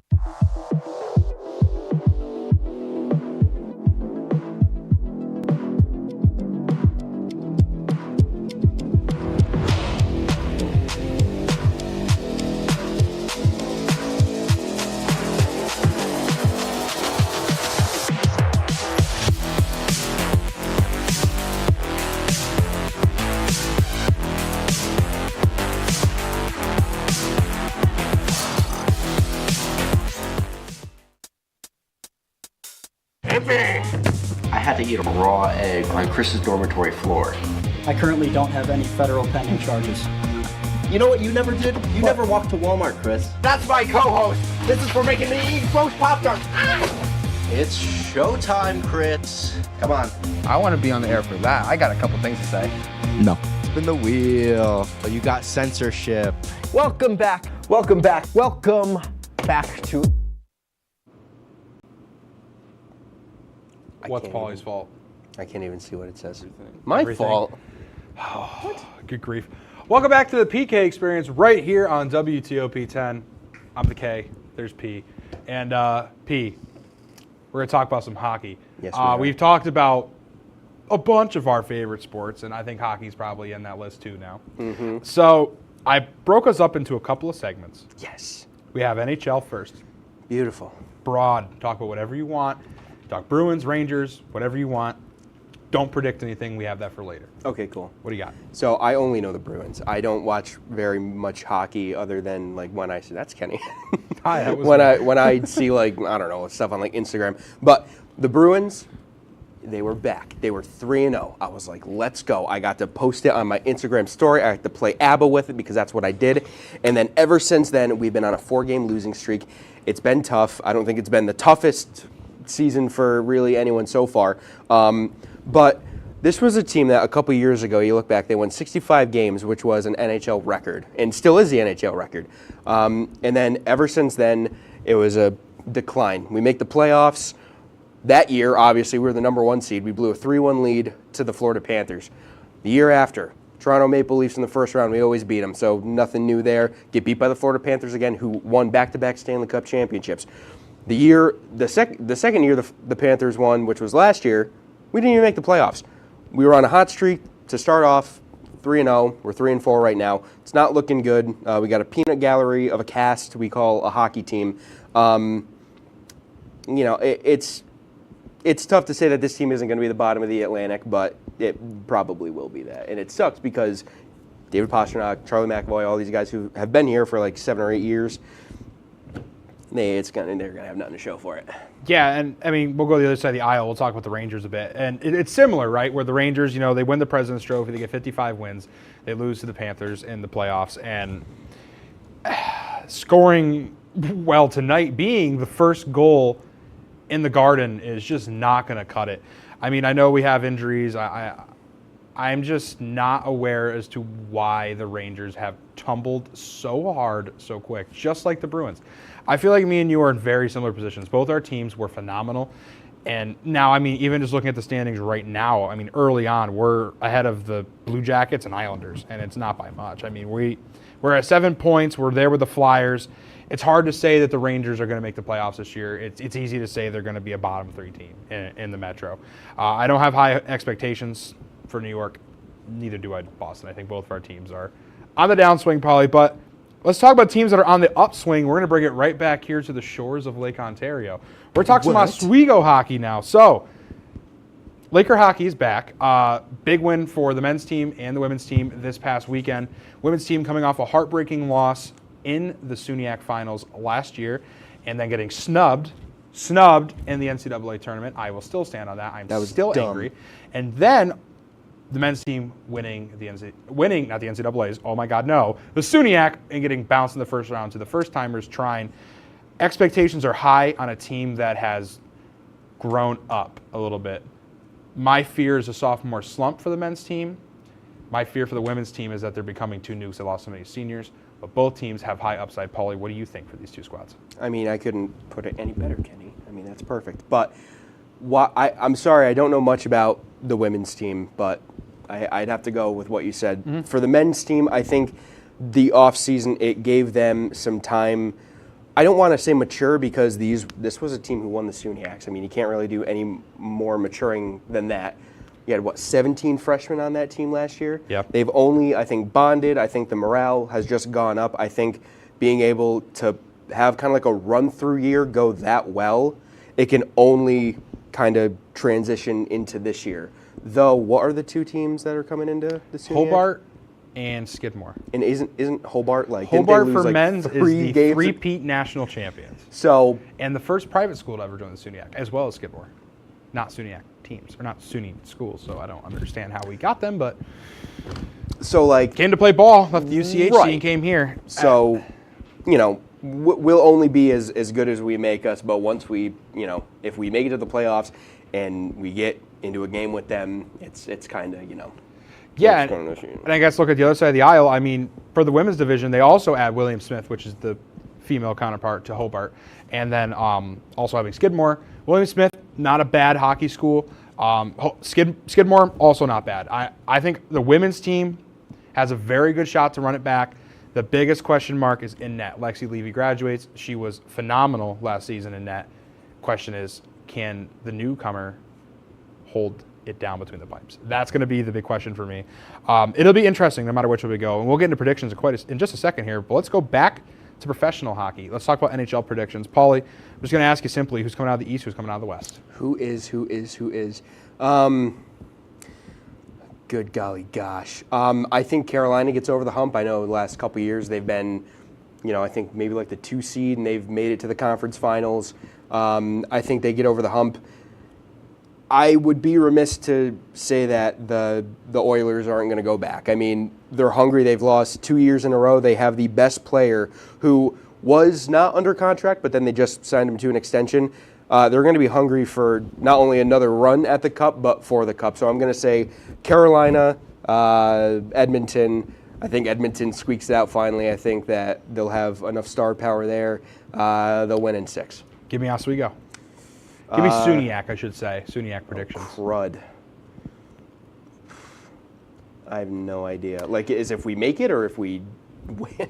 Do you want me to do this one? I can do this one. We both win. The men's and the women's team win. I'm going to say that for the women's side of the aisle, I think it's going to be Oswego-Cortland in the final. At Cortland, Lakers get over the hump and win that championship. And the men's side, it's tough to say that I think the Lakers are going to make it into the championship again. I think it's going to easily be Hobart. If Oswego gets there, I'm not sure. I don't think we're going to host another championship this year. I think Hobart is going to be through and through the number 1 seed.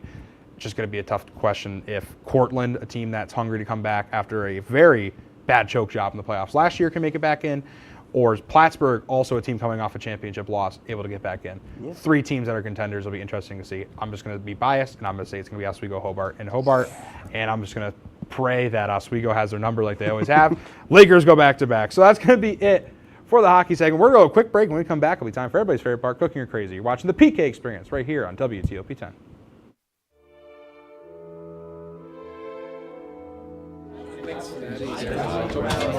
Get rid of all the questions.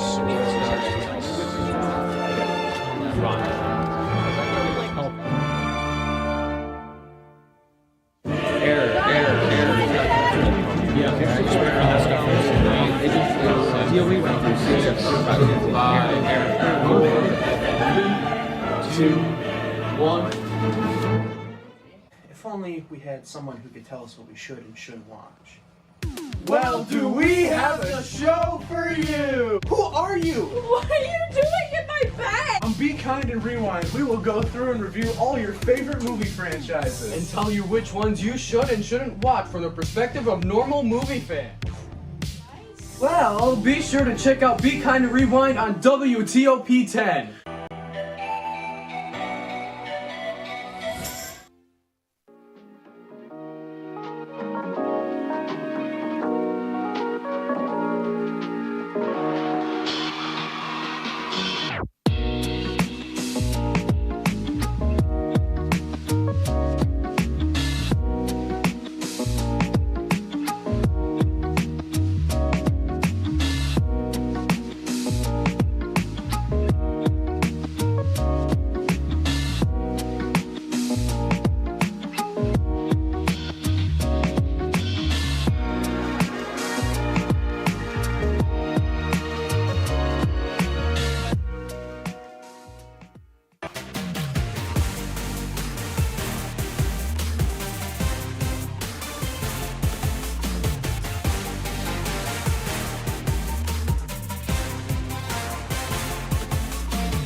What's it say, Brummer?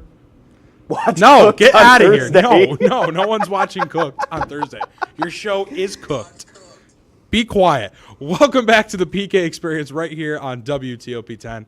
I'm Kenny Gerard. That's Paul Beatty. And I know we said Dylan wasn't going to be around, but I lied. I paid him $50, and here he is. Say hi, Dylan. Look at him. Hello. How are you doing? I'm all right. So this is very... What was that? Been better, but you know.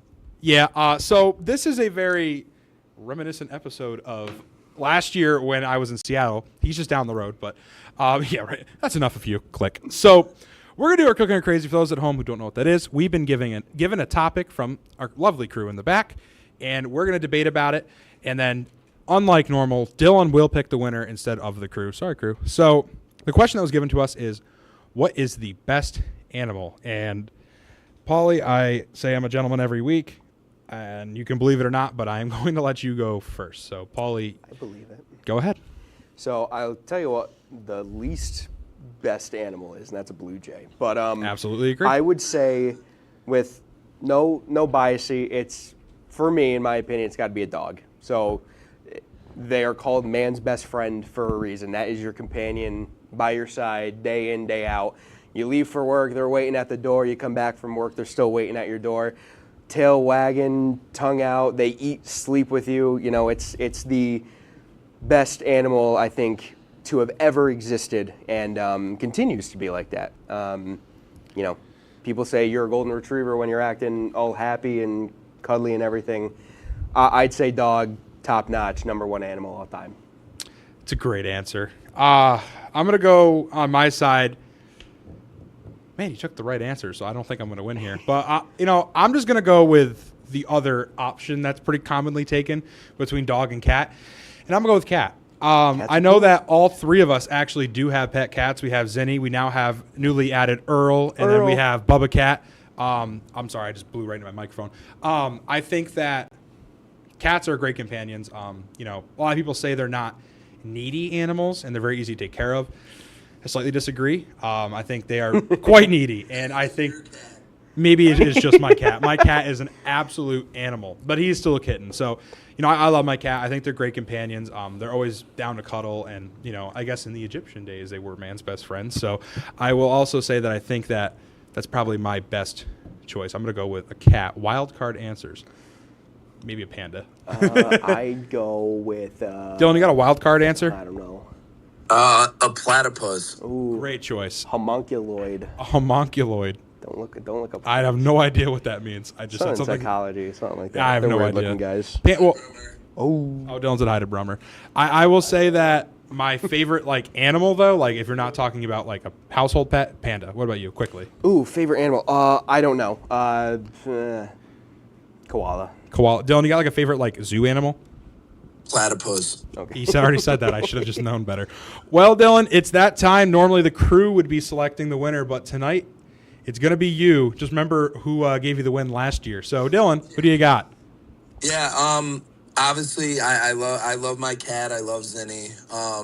But, you know, I guess a little recency bias here and stuff like that. You know, one of the reasons I'm not on the show tonight is I lost one of my childhood dogs, Angel, today, so that kind of put a damper on it, and I am going to have to fully agree with what Paulie said, as dogs are a man's best friend, and to quote the great John Boldis, we do not deserve dogs. So I'm riding with that one. I'm going to have to give Paulie that one, but Kenny, I will say I love Zinni, I love Bubba, I love Earl, but it's a great answer. Little recency bias right now. Fair recency bias. I will say that all pets are great, and we don't deserve any. We don't deserve any pets. The correct answer is a household pet. Household pet. So I will take a tie on that one. Yep. But Rip Shelley. Yep. Hey, Dylan, any closing thoughts? Dylan, any closing thoughts? No, long. I've been waiting to do that for so long. Long live Angel. Long live Angel. That's what he was saying. Rest in peace, Angel. Rest in We will paradise. miss you dearly. But thank you for joining. Let's hear that buzz. Oh no! Just do down the middle. Chris, how long? No, don't do it down the middle. He's at it. He's at it. Joe, get a cut of this. Oh no! Well, that's where we last left off. Me and Chris getting our hair buzzed while I'm holding on to an inflatable horse. What a pity.